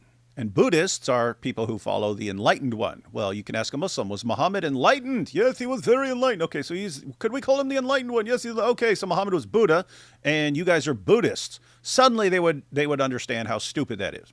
But it's what they all do. There's something seriously screwed up when you can only defend a position that your religion maintains, and you can only do it by using reasoning and argumentation that you know is stupid and fallacious. You know it. You know it. But you have to do it because you got nowhere else to go. Really, really, really weird situation to be in.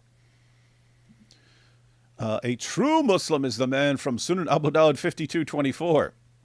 Yeah, that's the guy who wanted to kiss Muhammad all over his naked body.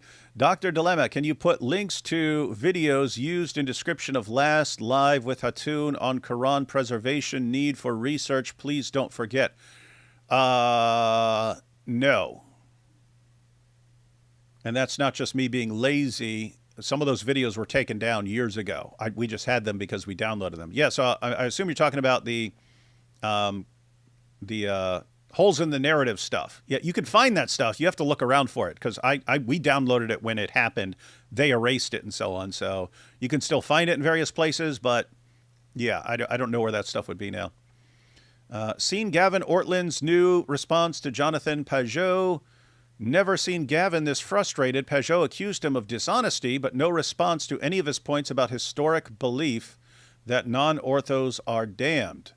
That's something I was wondering too, because if you read through some of the councils and so on, it sounds like you are completely out of touch with God and you are damned if you do not accept these things. And yet you have even some Eastern Orthodox saying, oh, no, you can still be Christian, you just don't have the fullness and so on. It's, okay, well, that sounds like a much, much milder claim than what we're reading. But yeah, I don't know about the specifics of that discussion, but I'm interested in that. I'll check that out. One first century source that says Jesus is a Muslim. Yeah, there is none. Are you set up for monthly giving yet? I want to give you money on a regular basis. Oh yeah, depends on what you want. Yeah, I have a Patreon and yeah, so I'm on Patreon. Super chats are fine. Also, we have I have to I don't have the link handy right now, but Jai and DOC and got 3 people working for me right now. So if you want to contribute to that, to actually fund other people as we're continuing to grow, you can do that as well. But yeah, you can go ahead and message me, or yeah, figure that out later.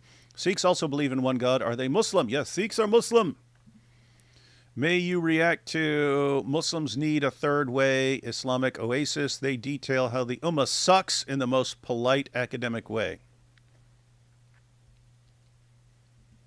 I've not heard of that, but I'll check that out. Sounds interesting. This guy is the imam at the largest mosque in Indiana, Fishers, Indiana. This needs attention. And he's their resident scholar as well. Why do they all speak the same? Okay, beautiful. Okay, perfect. You're not tracking. You got baked. Yeah, that's true. Isn't that weird? Jesus said all food is clean. Mark 7:18-20, parable. The mediator has the charisma of a used car salesman. The mediator? You mean the moderator? Come on. He's a nice guy. A gay used car salesman. What's wrong with you guys? So Allah needed 3 scriptures, multiple prophets, a ton of hadith and tafsirs just to communicate God is one. Something doesn't add up here, Muslims. Yeah, and so I don't know if this is going to come up in the debate, but the ongoing problem is the people who say it was okay in that culture, it was okay in the Bible times, Old Testament and New Testament, to refer to God as Father. But by the time of the Quran, Allah realized what a problem that was. And so he decided to change that. It's like, okay, well, like, didn't he know it was going to be a problem? Why did he allow it in the first place if he knew it was going to be this huge problem and that it would still be used in 2026 to show why Jesus couldn't be a Muslim? Why didn't Allah just not allow that ever? Hold up, what is this? Would you get power back, man? Yeah, I forgot that that America has the electrical infrastructure that is similar to third world countries like Turkey, India, and Iraq. Normally, at my other place, I would have this device that has backup power for my modem, so that whenever the power goes out, it Oh, will so still you keep could the have solved the power line. problem, but you didn't.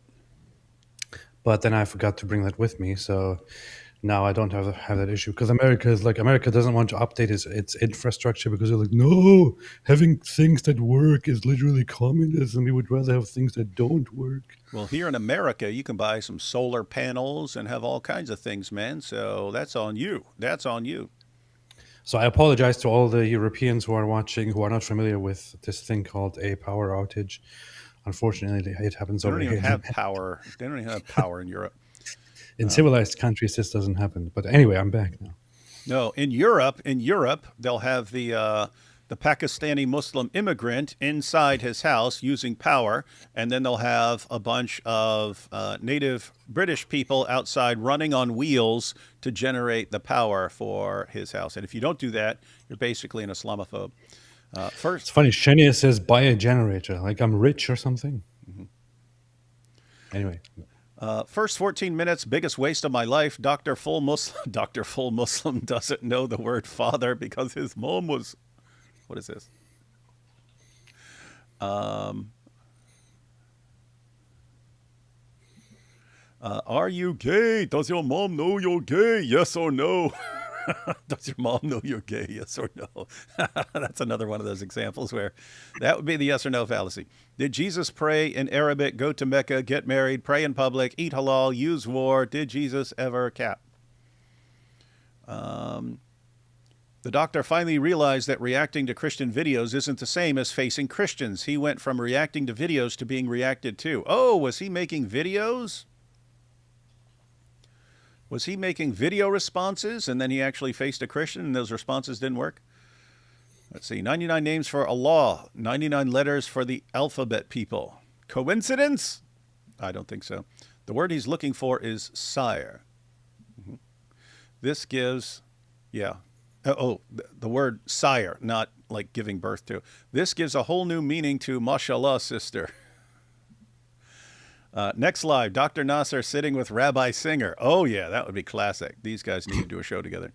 Are you active on your website, Acts 17? No, we switched that. I haven't set it up yet after it was switched. IP was grumbling that you didn't join his stream on this yesterday. The Christian Dawa scene is crumbling, you see. Well, what a dirtbag. What a dirtbag. He wants to go live yesterday talking about this. We've only set it up for like a month that yesterday was Holes in the Narrative Day.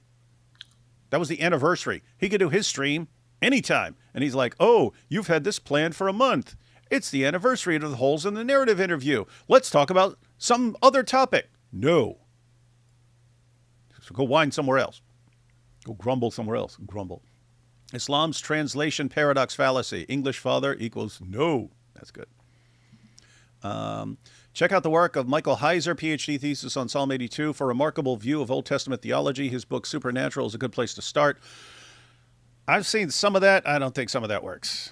In order to be Muslim, you mustn't follow logic. That's my definition of Muslim. Yeah, we can just define things however we want.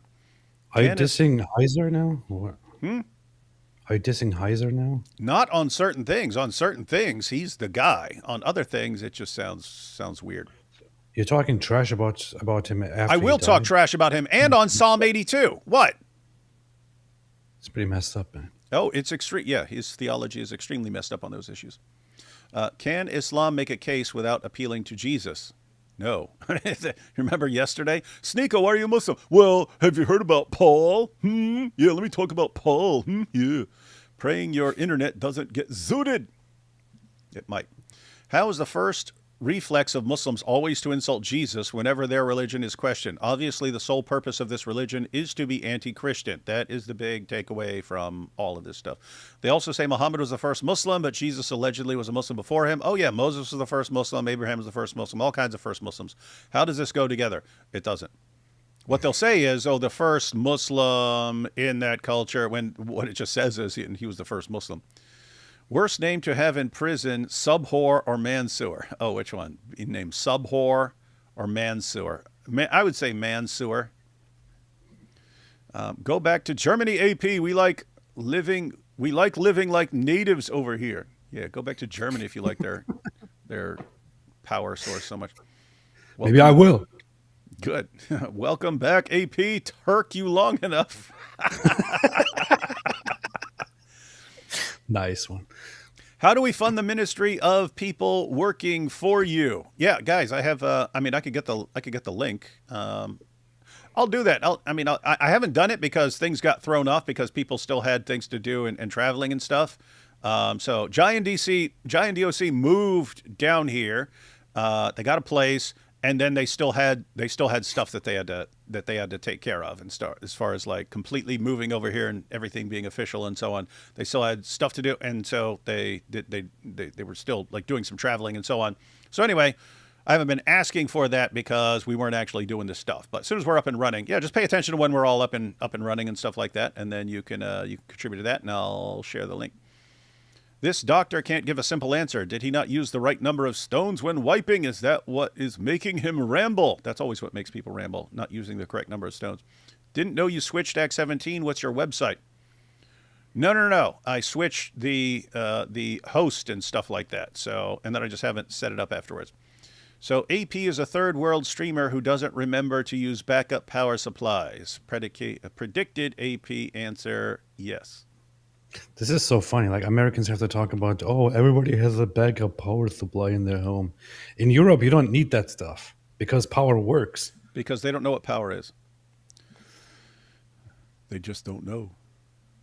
All right, let's jump back into this.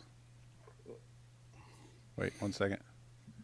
What is this? D Wood, I will put a link in the comment for a video that shows individuals, Momo followers in Ethiopia removing Christians' cross necklaces. Please show it here for awareness sake. Yeah, I'll check that out. Go ahead and send it to my email or something like that. I don't play videos live because I don't know what's in them and what's going to get me shut down and stuff like that. I always check. I check them beforehand. Let's do this. Let's give him 30 seconds to a minute. Finish his point, and then we'll give you 30 seconds. Should I take notes and write down each of the verses that he's citing, or no?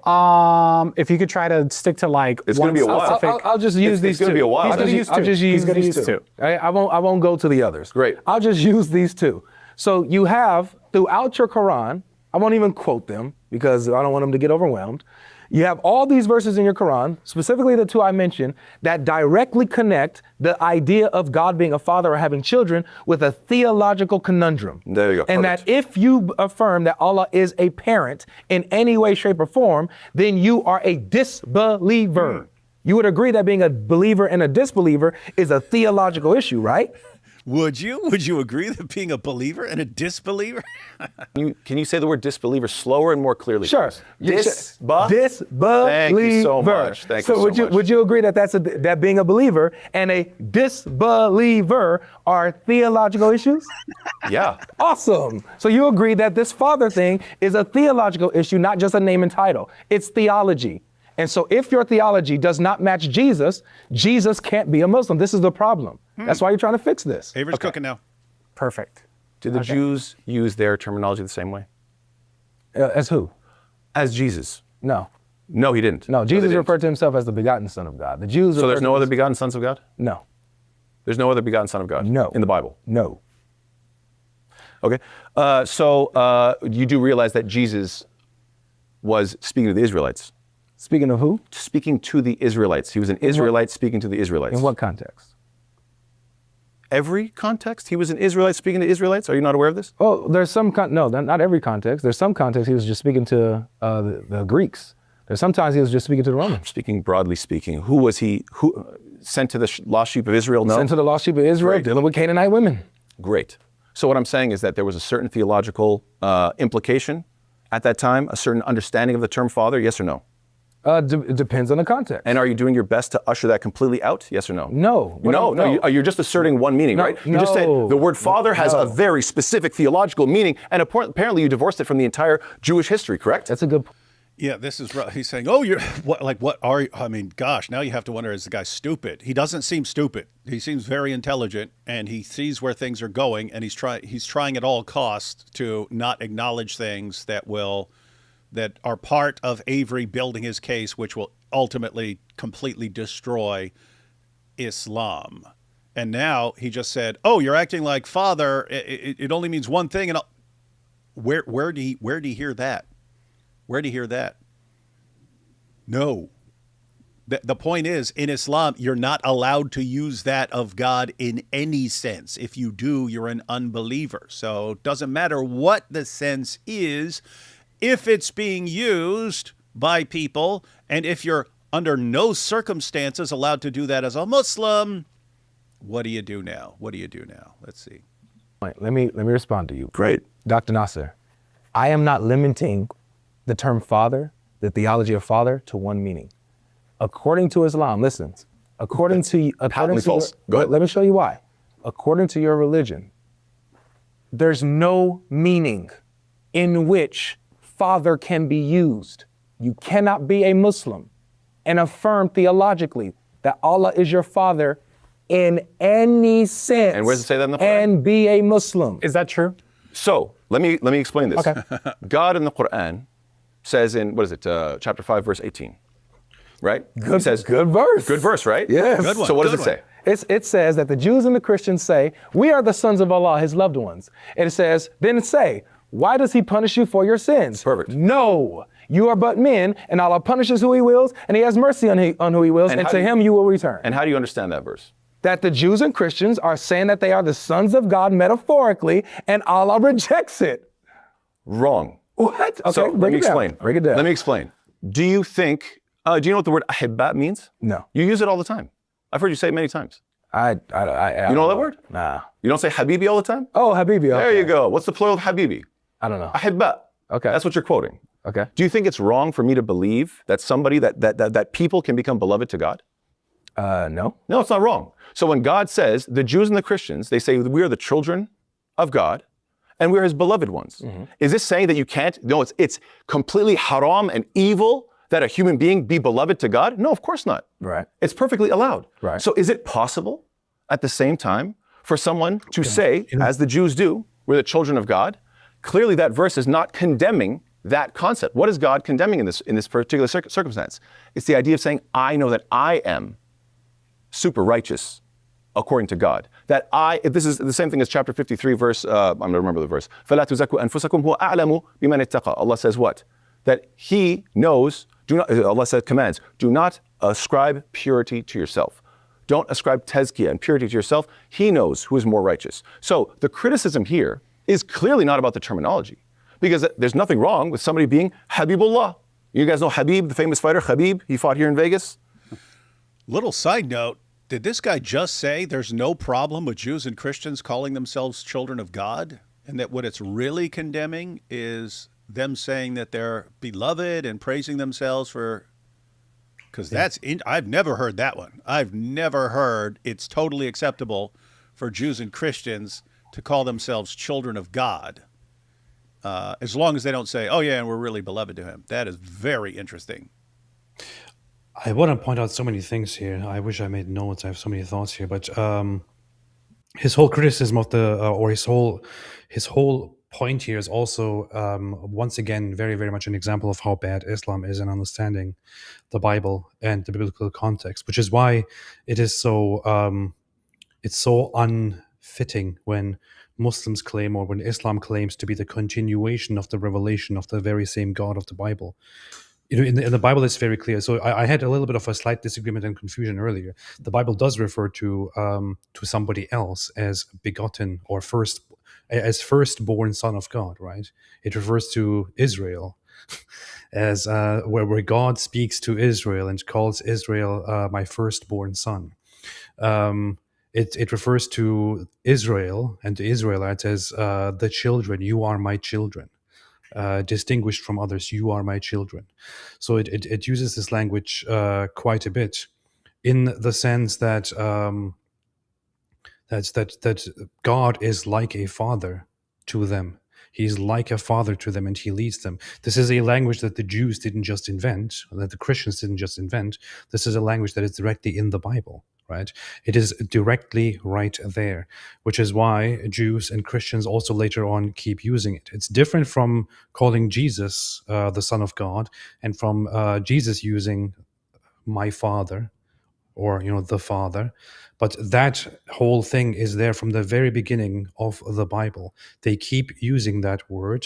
He is our Father and we are his children, because the Bible also says, you are my children, you are my sons. So the whole idea here that he presents is he defends what the Quran says here, that they refer to themselves as the children of God and they are beloved. But why would he? But then why is God punishing them? It's so detached, like it's a little bit off topic, but it is what he's addressing here. The Quran's narrative is so detached from what the Bible actually is and from what the Bible says. The whole idea that they shouldn't be calling themselves children of God and beloved to God, because then why would God be punishing them, doesn't make any sense. It is in the Bible itself, isn't it, David, where God tells the Israelites that they are his children, but he will punish them if they start engaging in perversions and start going astray and start doing this and start doing that. And he will not if they are righteous and if they are good and all that.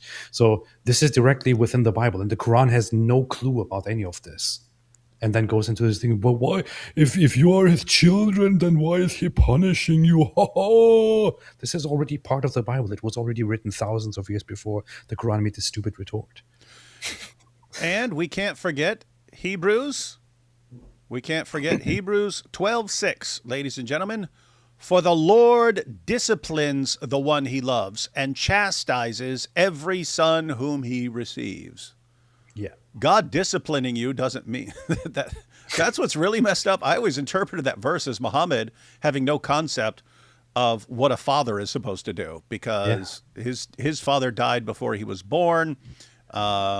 He was then sent into the desert with a family of Bedouins who eventually said, this kid's demon possessed, get him away from us. Then he's sent with his mother. She dies when he's 6. Then he's sent with his grandfather. His grandfather dies when he's 8. And then he lives with his uncle Abu Talib, who basically would have made sure that he didn't starve to death. But somehow in Muhammad's mind, a son is someone who's never corrected or disciplined. It's like, seriously? That's hey guys, if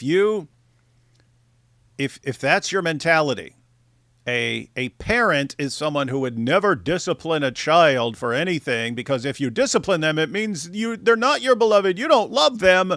You have some seriously screwed up views. You need to you're going to do massive damage to your kids if you think, he's about to burn the house down. Little Johnny's about to burn the house down, but I love him, so I won't make him stop. What the heck is that? That's Muhammad's view. You would then expect that the Quran would be very, very benevolent, right? Or that Islam would be very benevolent toward children, but it's actually not. It's the opposite. It is Muhammad himself who then later on commands that if a child reaches the age of reason, whatever that is, and does not pray, you should beat that child. You should beat that child into praying to Allah. That you should always have a rod that you should have a thing displayed to discipline your children. This is what the companions of Muhammad did. Fighting Conor McGregor, his name was Habib. Is that a haram term? No, it's not a haram term. The most famous fighter in the world, his name is Habib.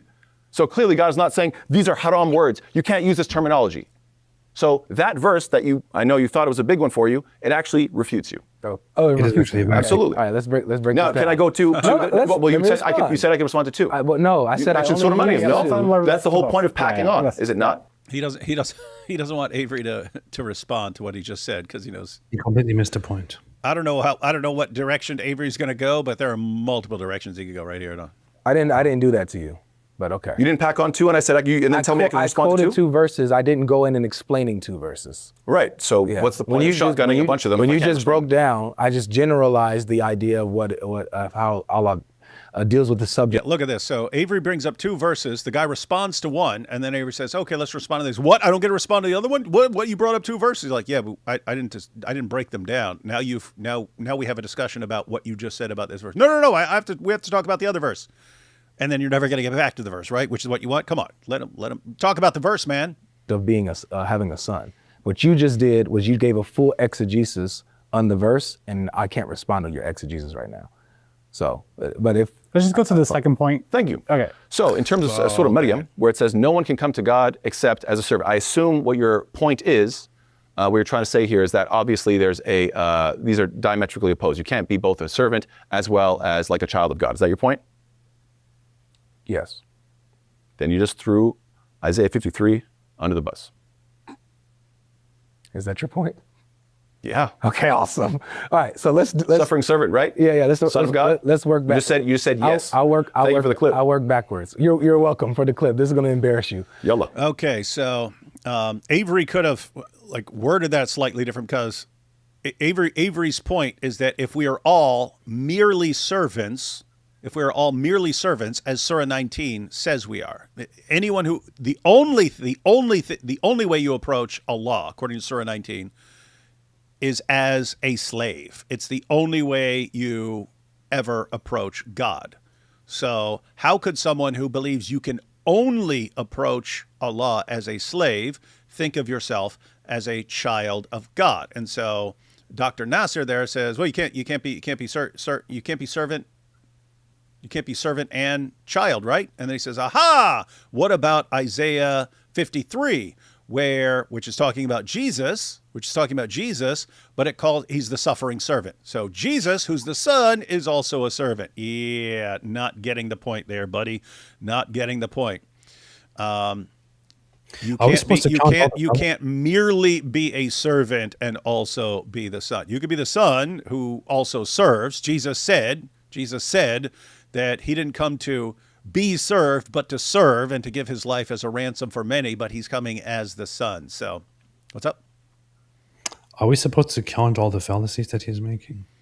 It's, I can quote like 5 just on the claim that Muhammad is just on the claim that Jesus is a Muslim. But, Yeah. And then some others along the way. Let's see. Isaiah 53 is not Islamic theology. I know. Dr. Nasser. That's why I asked you, and you answered. Dr. Nasser, You answered. you asked me Yes. about what I understand about your Quranic text. Okay. So I was saying, well, maybe Avery could clarify that you could be a son, and so he was talking about Islamic theology. According to Islamic theology, if you are a servant, you are not a son. And then Dr. Nasser went to the Bible, but Avery wasn't even talking about the Jewish or Christian perspective on that. He was talking about Islam. Yeah. Your Quranic text has nothing to do with biblical theology. What's your point about that? Go ahead. So I can have a position on a Quranic text without it having anything to do with, thank you very much, without it having to do with my biblical understanding of my biblical text. That don't make no sense. So thank you for that clip. Chapter 5, verse 18. Now let's go back with your eisegesis. In chapter 5, verse 18, you said it's not about the terminology. It's exactly about the terminology. That's why it mentions it. We, the Jews and Christians, say, what do they say? Oh, we are the sons of Allah, his loved ones. Then say. And his loved ones. That's what it said. You said sons of Allah, loved ones. You have to put and his loved ones, sure. So that means there's 2 terms going on. Sure, no worries. And he denies both.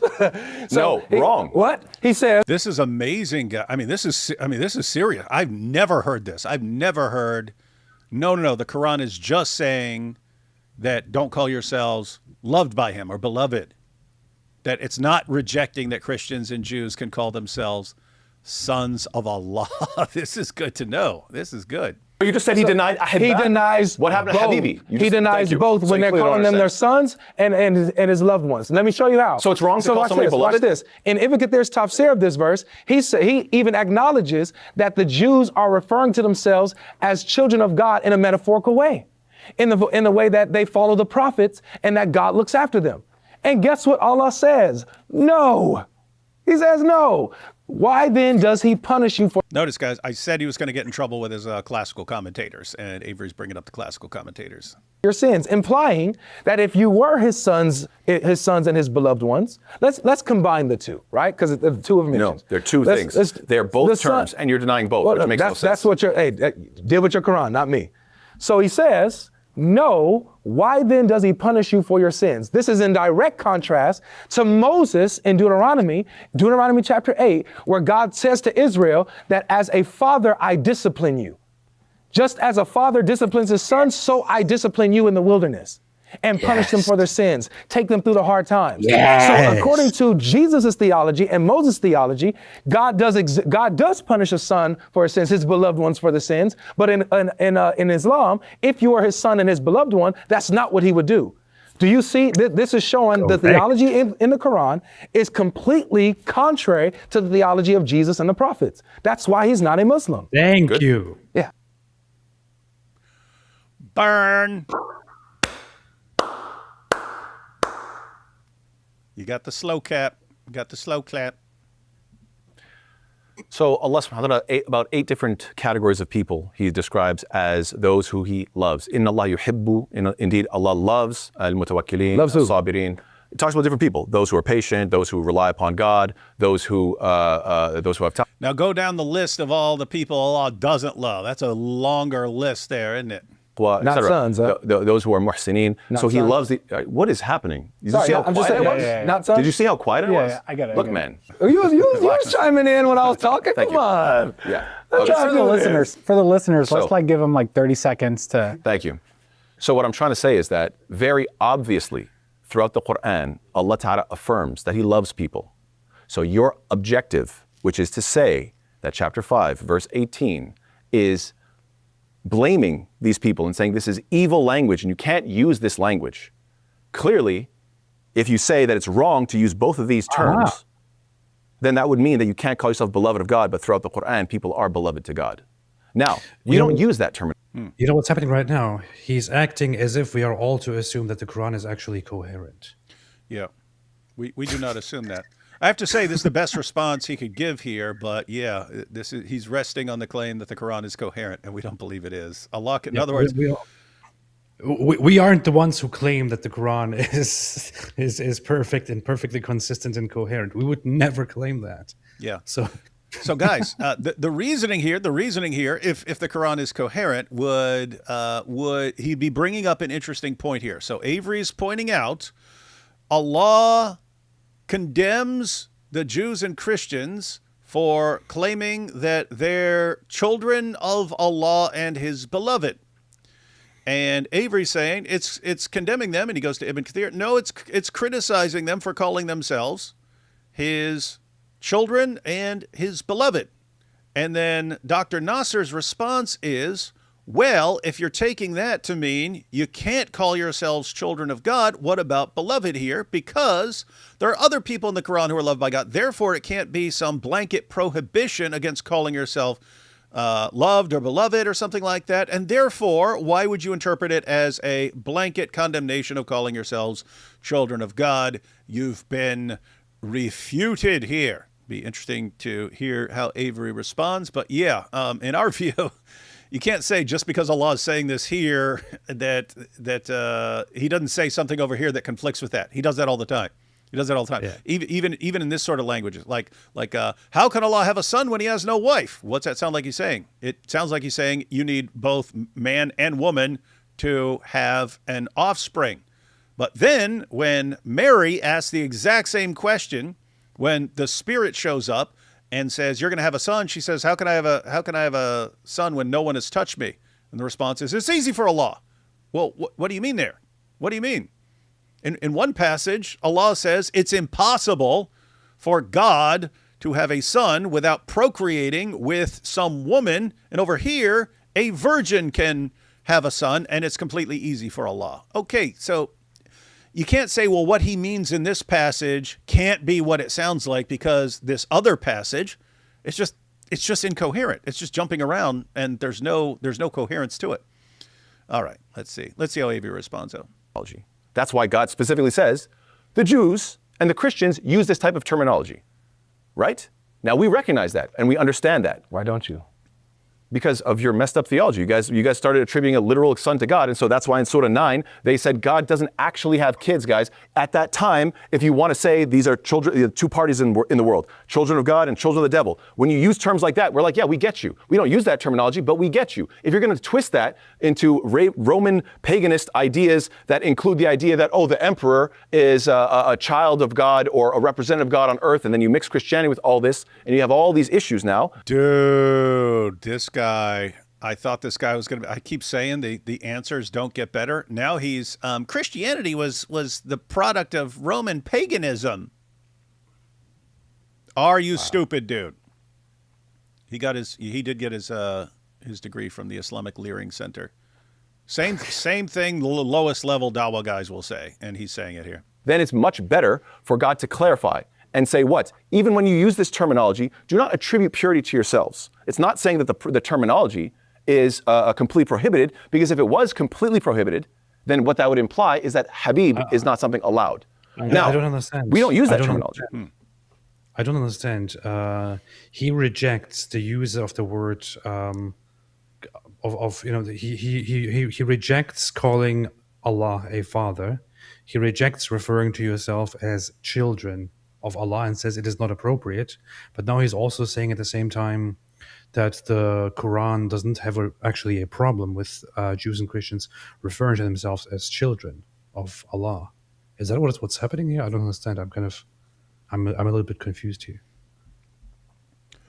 You're definitely confused, man. We don't use that terminology. I want to be clear about that. So we don't have to use that because obviously it got corrupted. And so it has a bunch of different meanings. But we understand what people mean.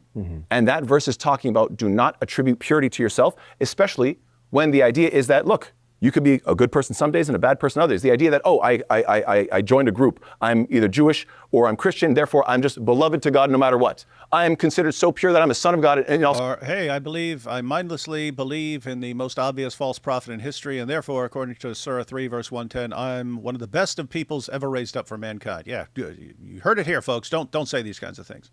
For all the people listening, by the way, especially for the Christians and the Jews listening, this is a clear a confirmation from the Muslims themselves here. Allah doesn't love them. Allah has no love for the Muslims. This whole idea, this whole concept is very, very foreign to them. Of course, a father loving his children, a parent loving their children, or God loving his creation or his children is, of course, something completely foreign to them. Because if you actually love them, then why would you discipline them? You would never do something like that. This makes it very clear. I mean, there is just the sentimental and the emotional aspect as well. It also explains why how Muslims can become really, really messed up in their conduct toward others. They don't learn that Allah actually loves them. They don't learn that Allah has love for them. They think it's an arrogant or a shameful or a bad thing to say that Allah loves them. They think they're claiming some entitlement when they say that, which is completely nonsensical. There is no love in Islam. There is no love in Islam for Muslims or for anybody else. None of that is true, guys. Islam is super loving. I understand what you mean. You're talking about just being a righteous person. And I'm letting you know that that level of arrogance is not allowed. Okay. That's clear. Okay, so there's two things that I noticed. One, you contradicted yourself. Great. Because you just said that you don't use the term Habib, but you did affirm that Habib calls himself Habib and there's nothing wrong with that. You just misunderstood. I know, I think I do understand what you're saying. That being Habibullah, you can't affirm that of yourself. Of course, there's people named Habibullah. I think my great-grandfather was named Habibullah. Then why did you just say you can't use the term? You can't attribute it to yourself. Listen. Got it. Can somebody be, look. You can't attribute it to yourself. You can't call yourself this, but someone else can call you that. This is good to know. This is good to know. Look, it's like the, What? Let's pretend your name is Habibullah. Yeah. Because that's what your parents named you. Okay. Hey, what's your name? I'm not allowed to say, according to Dr. Nasser. He says I can't What's say. what's your name? I can't say. You have to go ask someone else, man. I need to know your name. I need to put it down here. What is your name? Just tell me your name. I name. can't say it. Dr. Nasser said I can't say it. Only someone else can say it about me. So here, let me go get my birth certificate and you can read it, but I can't say it. I'm not allowed to say it. That's what he's saying, guys. This is weird. Righteous. Here, let's make it real simple for you. Can I walk around saying, I'm a righteous person? I'm a righteous person? Look, let God judge. I'm aspiring That's to be a not the righteous same person. thing. I'm aspiring to be beloved that by is God. not I the want to be same beloved thing. by God. And you know what that guy? That is not the same thing as saying I'm beloved to God. I can say, I would like to say I'm a righteous person, but that I understand would be presumptuous and arrogant. That's not remotely the same thing as saying God loves me. That's not the same thing at all. You're not making any claims about yourself and your merits and whatever it is. You're stating a fact. If you want to brag about, or if you want to talk about your relationship with your own parents, right? Saying I am a very, very good son, or I'm a very, very good child, is probably a bit presumptuous and can be arrogant. Saying my parents love me is not the same thing. It probably, I hope it is true. And you should be saying it. That should be true. Similarly, God loving you is not presumptuous. It should be true. It is true. It's not the same thing as saying I'm a very righteous person. It's completely different. Gosh. Yeah. This is just a huge difference between Christianity and Islam. Yes. Because in Matthew 5, when Jesus tells his followers to love even their enemies, he says, so that you may be like your Father in heaven, right? Yes. For he causes his sun to rise on the evil and the unjust, and sends rain on the righteous and the unrighteous, and so on. So biblically, God loves all of us. From an Islamic perspective, Allah constantly talks about all these people he doesn't love. And so this is actually, this is weird. This is actually connected to this entire idea. I can make a video out of this, guys, just based on what they're saying right here, right? So Avery's pointing out difference between being everyone having to come to Allah as nothing but a slave, the difference between that and viewing yourself as children of God, right? From Dr. Nasser's perspective, if all you are is a slave, how do you know if Allah loves you? A slave master might love his slave. Like, this is a really good slave. He's been the best slave I've ever seen. He's really good, and I love this guy, right? But you don't know, right? You're property. You're property to him. So how do you know if you're good enough to have earned his love? Well, you don't. A parent automatically loves his children, right? And you'd think there's something wrong with him if he didn't. So when Christians and Jews, if we're the children of God, we're already viewing ourselves as loved by God. And if we go astray, a parent doesn't stop. Oh man, my kid just messed up again, didn't do his homework. I guess I stop loving him now. And then maybe later on, he'll do everything I want, and then I'll start loving him again. That's a weird way of thinking, but that's how God is in Islam. Yeah. You do something wrong, Allah stops loving you. And then, so how can a person say, God loves me? You don't know. He might hate you right then. And guys, this entire discussion right here is really showing some things about how Islam influences your brain. Over there, Considering that you can never be good enough, that means Allah will never actually love you, because he could only love you if you are righteous and if you're good, if you're perfect. Only then. Similarly, of course, a parent can only love their child if their child is a good child. Otherwise, I hate that child. Screw that child. Yeah. Every one of my kids was born, and I thought, I guess I'll wait to see what happens when this kid grows up, so I can decide whether I love him or not. Yeah. That's how we loved by God. I think he is. But do I know for a fact that we are the loved ones of God? That's arrogant. So you can't, as a Muslim, you can't affirm that you're the loved one of God? So, believers are beloved to God. Allah says, let me explain. Allah says, Wallahu yuhibbu sabirin. Allah loves those who are patient. Do I try to exercise patience? Of course I do. I understand, Dr. Nasser. My question was very simple. As a Muslim, can you affirm for yourself that you are beloved of God? No, I will not. That's tough. I will not arrogantly declare that I know God loves me. No, God judges me. I don't tell God what to think. This is another thing that is contrary to the teachings of Jesus. The teaching of Jesus says that you are the loved ones of your Father.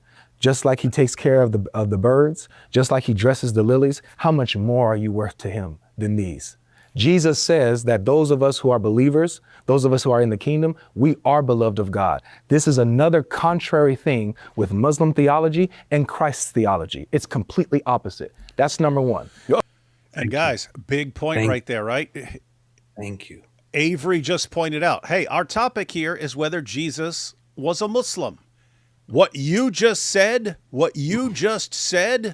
about who God loves and doesn't love and this and that, we can't say this and that, is diametrically opposed to Jesus' theology. So if you're getting if what you're saying is the theology of Islam, the theology of the Quran, and it's diametrically opposed to what Jesus taught us, how can you say with a straight face that Jesus was a Muslim? How? Tell us. Make it make sense, guys. Number two. What, he's going to pack on? You said, let him go number two. remember, I said two things.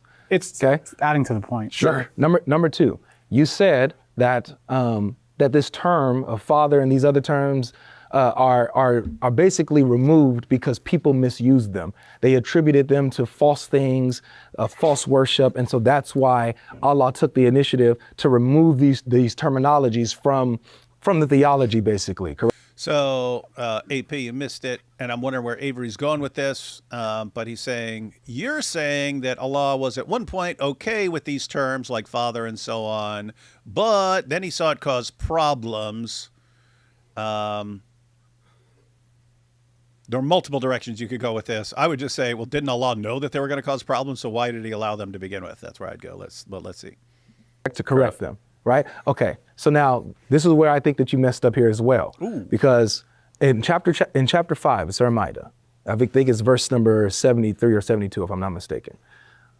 Are you familiar with who it says the Christians say Allah is? You have to remind me.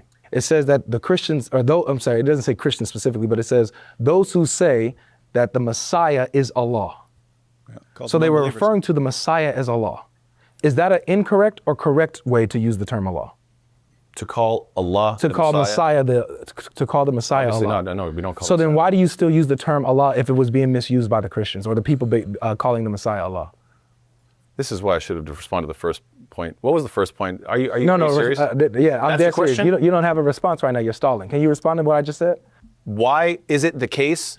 I'll repeat it. Why do you use the term Allah today when it was being misused by those who were calling the Messiah Allah? When your point was that Allah deleted the term father and deleted all these other terms from the theology because people attributed these things to false idols, false gods, corrupt theology, Roman Greek theology and mythology. So he removed this stuff because it was misused. So you have to remove You get that, guys?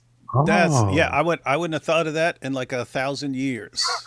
And I'm not convinced that Dr. Nasser will even understand it at this point. But so Avery's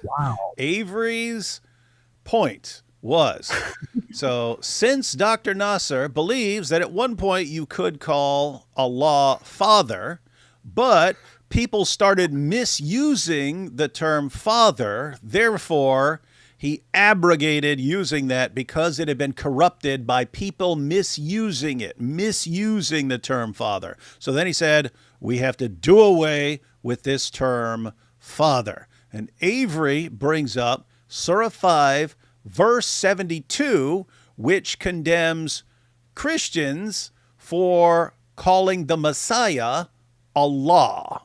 Christians called the Messiah Allah. And we're condemned for saying that. What's that mean? It means we've corrupted the word Allah. So keep in mind, he's saying Christians and others corrupted calling Allah Father. So Allah said, nope, can't use that anymore. Now they're using it for corrupt purposes and so on and misunderstanding it. Just need to scrap that and say, no more with that. Let's use this other terminology now. Avery's pointing out, according to the Quran itself, people are corrupting the word Allah and saying that's the Messiah. So why not throw away the entire word Allah because it's been corrupted in its usage? Ouch. I agree with you. I would have never thought of that. Never thought of that. That's very interesting. Yep. That's Avery. God. So why didn't he remove the term Allah when it was being misused by those who were saying that the Messiah is Allah? So what is the solution here? To now get rid of the term God? Don't ask me. This is your point. This is the Wow. What's the solution? Just stop using terms when they're misused? That's what you said. I didn't Avery's say using that. You his said logic. that. He's using the Dr. Nasser's logic to point out a problem. And was- Dr. Nasser says, oh, wait, so what are you suggesting? He's not suggesting anything. He's just appealing to your logic. And it's just, dude, it's funny. He's all condescending. Well, what are you saying? That when someone starts misusing a term, you just do away with it? That's what you said, dude. He just took what you. Oh my goodness, man. Let's see. weirdest. I never imagined someone would say that because somebody said God is, I don't know, a frog. And now we have to keep the word frog, but get rid of the word God. That's your. You said it. You said it with the word father. That God was okay with being called father and husband and all these other things in Bible times. But since people misuse them, therefore Allah had to say, don't call me those things anymore. They're being misused. And now like 30 seconds later, he's going, what? What kind of idiot? What kind of epic moron would think that if someone's misusing a term, you just do away with the term? What sort of idiot would claim such a thing? Avery? Avery didn't say it. He simply repeated back to you your reasoning. Oh my goodness. I have to, I mean, to be very, very fair, my initial reaction when I heard this just now was, are you stupid, Mr. Nasser? However, I have to be fair. When you are in the middle of a debate like this, it can get very heated and you might have difficulties thinking about even the simplest things, right? You know it too, David. When you're in the middle of a debate, you sometimes fail to think about things clearly. It's a heated moment. So he might not understand what is being said here. However, maybe if he gives it a little bit time, he will get it. If he still doesn't get it later on, I would really invite Mr. Nasser here to think about that again for a second. Avery is taking his logic, his ridiculous suggestion that he just made, and applying it back to him again to ask him a question. Avery is not making this point himself. He's just using Mr. Nasser's logic. And Mr. Nasser just needs to sit down and understand that for a second. Oh, wait, he's basing this on the ridiculous thing that I just said. Now I get it. That's what you need to understand, Mr. Nasser. Yep. Better luck next time, buddy. There are always future debates. We'll watch maybe another minute or two, and then we'll take super chats and probably close out, and then people can watch the rest of it as they see fit. There was another part of the debate that I was kind of curious about because I feel like he was doing that very same thing, and Muslims clipped the heck out of that. When something about gay, the word gay was brought into the discussion. No, that was earlier, man. Was it? Did I miss Yeah. it? Oh, come on. Yeah. No, that was earlier. Yeah, he was. So Avery was bringing up the point, like different cultures, and what if a different culture called? He was saying, oh, well, if a different culture called God Father, I would ask what they mean by that, and if they mean something metaphorical, then I would agree with what they're really saying, not the use of their term. And then when Avery started trying to pin him down a little bit, not in the Zoot sense, but trying to pin him down a little bit on that issue, then he goes, okay, well, imagine if there's another culture and their word for Jesus is gay. Are you going to say Jesus is gay because it's their word in their culture? And so I see. so then Muslims clip some of that apparently, and Point? What you said, listen, your point was, and I'll repeat it again, because I can still man you over and over. Not in the Zoot sense. hey, that froze here. Is that in the original video? Because I'm playing this. Let me see. Theology, Roman, Greek theology, and mythology. So he removed this stuff because it was misused. So you have to remove the word God? So why didn't he remove the term Allah when it was being misused by those who were saying that the Messiah is Allah? So what is the solution here? To now get rid of the term God? Don't ask me. This was your point. This is the weirdest. I never imagined someone would say that because somebody said God is, I don't know, a frog. And now we have to keep the word frog, but get rid of the word God. That's your point? What you said, listen, your point was, and I'll repeat it again, because I can still man you over and over. Okay, this is actually in the video here, guys. There's a, let's see, it's frozen in the video. This is how you download videos, man. What? This is how you download videos. What's wrong with you? Let's see. Let's just see how long it goes. Here's Avery frozen in the actual video. 10, 9, 8. Come on, it can't last forever, man. I bet it's in your downloaded version of the video. It's probably not in the video. Oh no! Oh yeah! No, there's an actual problem here. Oh yeah, there's no. Okay, that's a glitch in my video, huh? So there was a problem. There was a problem in my video. All right, we'll go ahead and stop it there then. I could. This is how you download videos, man.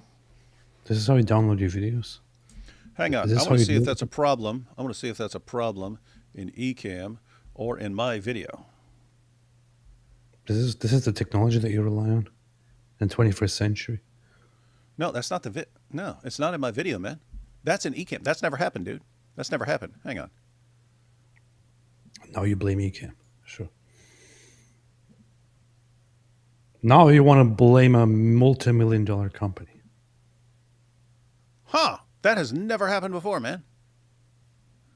That is weird, wild stuff. All right. Well, I guess we'll call it a day since my video player no longer works. Normally, if there's some sort of problem or some sort of glitch, you get an update like 2 or 3 days later, and they say there was a problem with video. So here's the update. Let's take these super chats, man. I had recent wahi from my one true God that Muslim way of thinking is exactly like their holy book, fragmented, sticky note patchwork, hence why their way of debate is work of a scattered mind. It's pretty racist, man. Think people are influenced by their book? Rumor has it Mansoor, it's not Mansoor, it's Mansoor. But Mansoor also works. It is his name. Was named after the Prophet Muhammad's magical night in the desert. Yeah, Mansoor also works for that as well. Why did AP sniff the flag? Why'd you do that, man? I didn't sniff it, I kissed it. Uh-oh, you see, he's venerating the flag.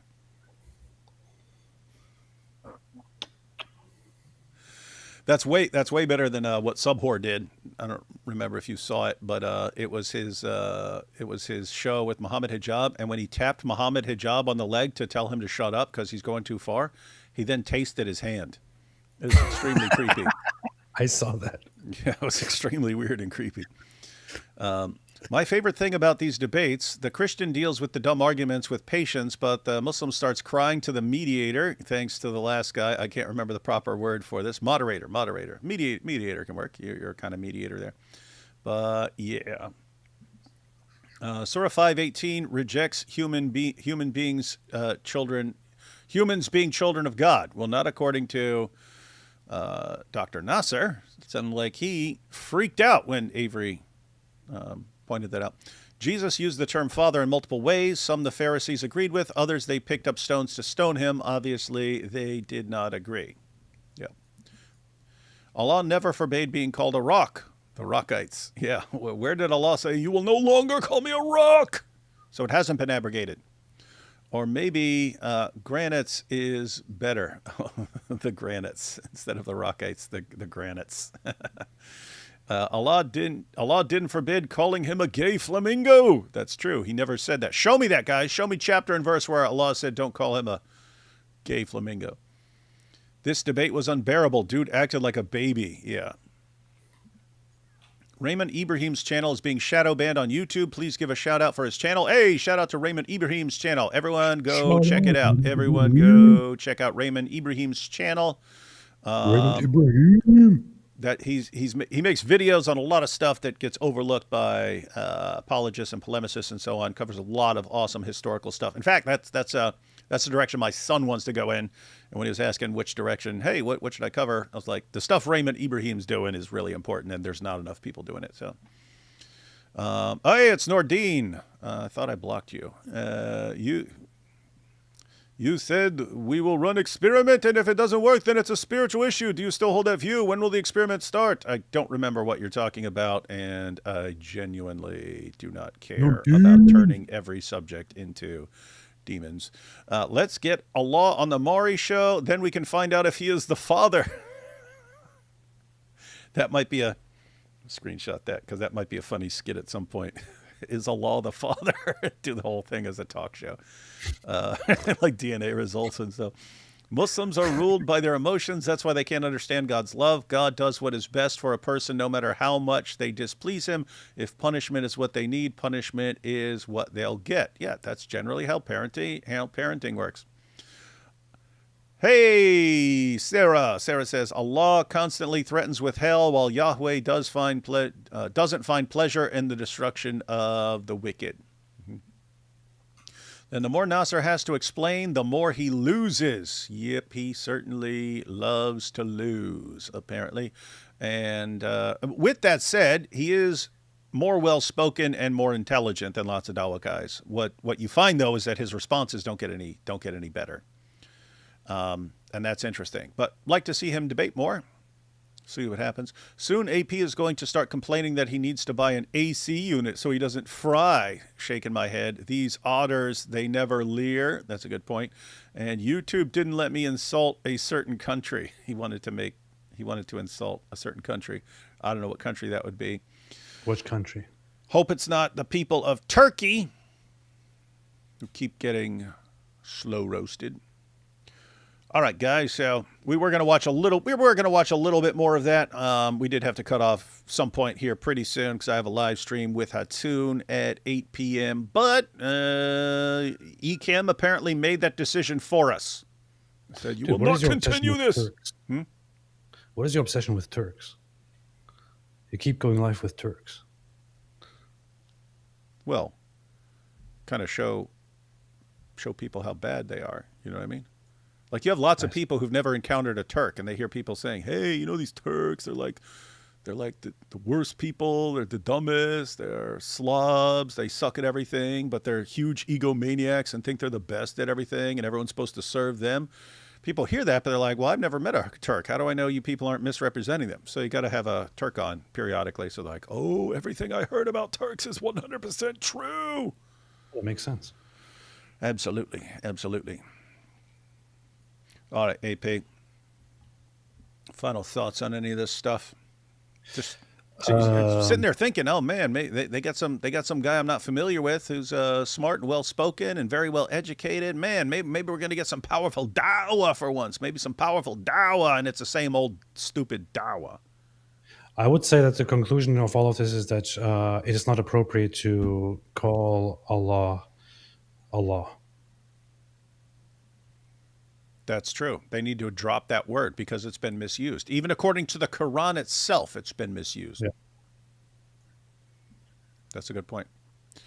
You heard it here, folks. If our buddy there, and sadly the conversation got cut short, so we don't know what his response was because Avery had to explain to him because the guy's like, what? You're saying you have to stop using a term just because people corrupt and misuse it? What kind of idiot would say such a thing? You did. We don't know how he defended himself after that because Avery had to point out, I didn't say that. That's what you just said, dude. And now all of a sudden it's the stupidest thing you've ever heard in your entire life. Do you hear yourself? We'll have to check that out on our own to see how he recovered from that. But the link to the full debate is in the description box, and I'm going to be checking that out.